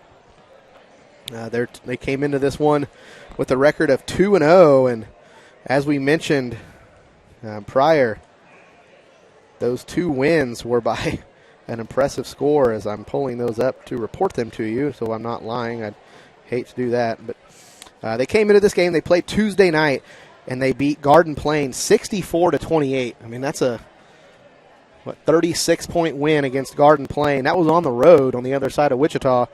And then they had to travel to Nickerson last night, where they won by 22, just whooping up on teams. And then Absolutely. 2 road games. They finally get their first home game to prove to their hometown fans that they really are that good number 4 team in the state. And Chanute came in here and had other plans, and it looked at halftime that we might have a quick second half and a long drive home. But, man, Chanute finding ways, and in the second half, really, I mean, it was a total team effort. I mean, if you don't want to get into it a whole lot, a total team effort, and able to come away with the 4-point victory, and for the 4-point victory for the second straight year at that. And last year, you know, there was all the excuses. Well, they didn't have their best player.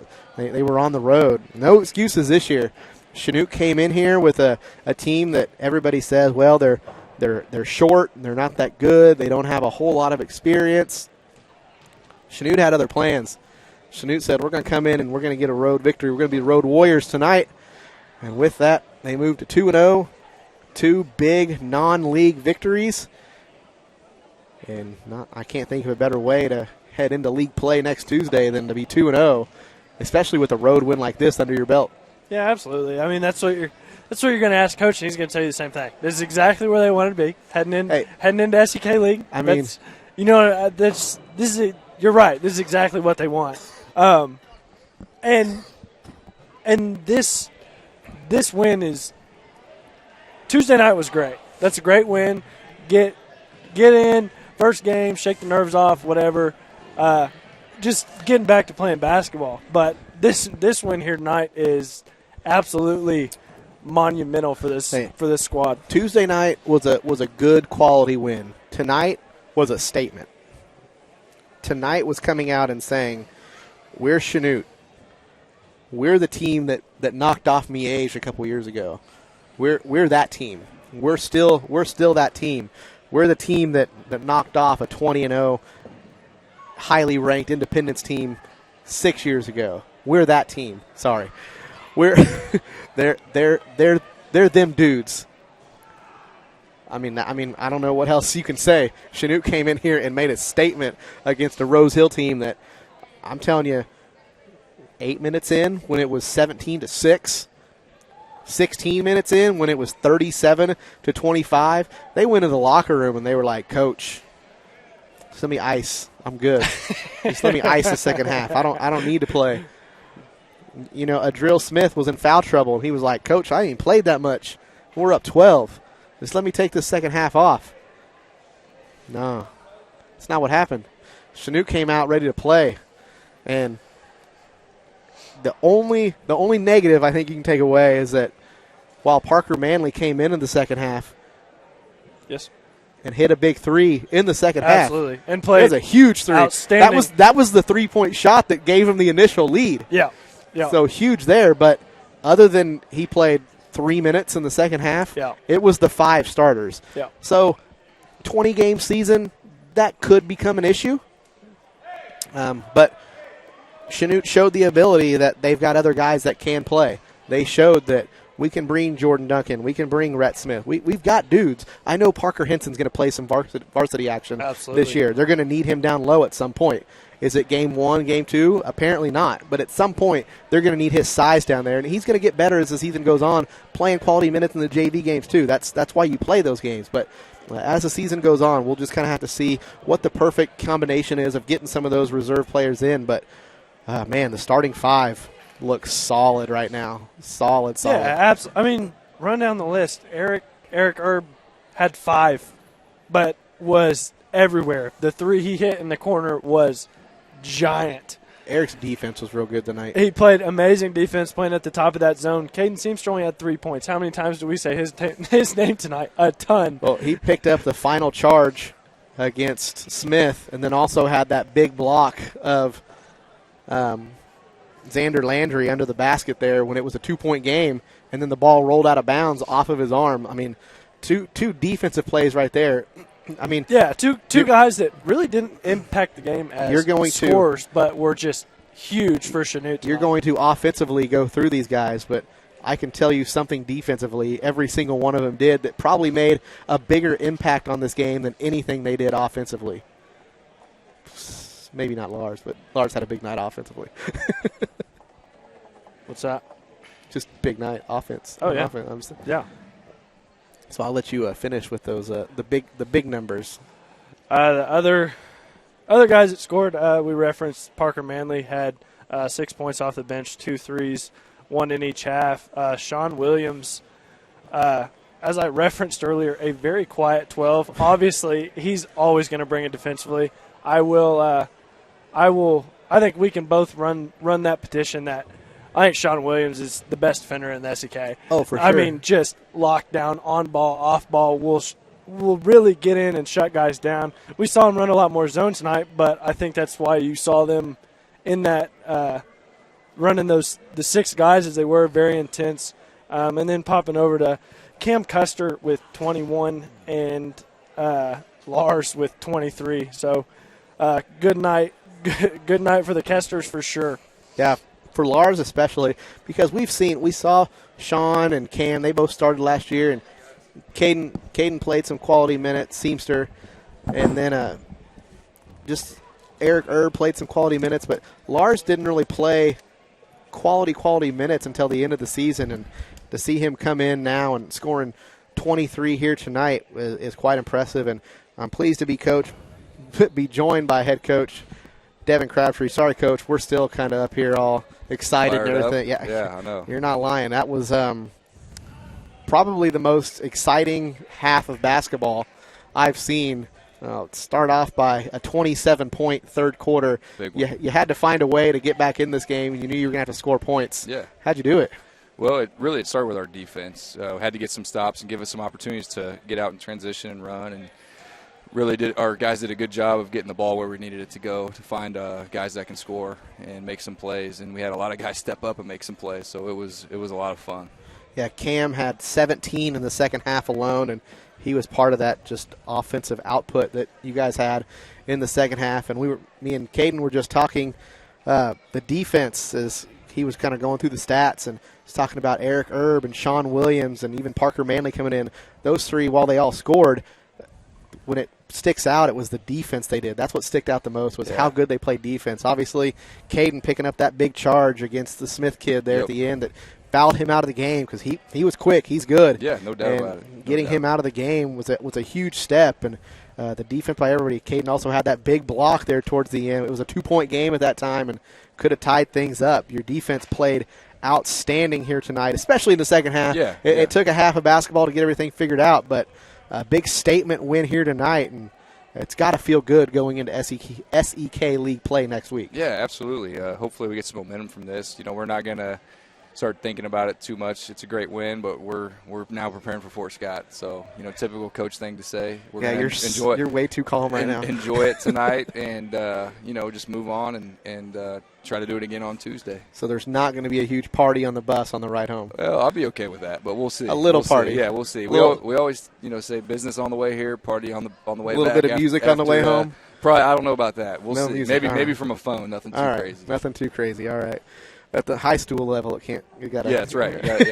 We got to keep it PG. Keep it PG for sure. That's right. Well, Coach, I don't want to keep you up here too long because I know you got a long trip home. But congrats on the big win, knocking off the number 4 team in the state. Statement win that I'm sure everybody around the SEK and the state. Chanute's on notice now that Chanute's for real. Chanute's here to play this year. Yeah, I hope so. I mean, our kids deserve it, and they've been working their tails off for 3-4 weeks right now, and so it's fun to come over here and execute and get us a big win. All right, Coach. Well, congrats on the win, and good luck Tuesday night in Fort Scott. Always a tough place to play. No doubt. Thanks, guys. Appreciate it. Have a good night. You too. All right. Again, that was head coach Devin Crabtree, and probably the calmest guy in the gym. I'm not sure how, but that guy was keeping his composure a lot more than I am. I'm still shaking up here. Caden played more than I did, but I played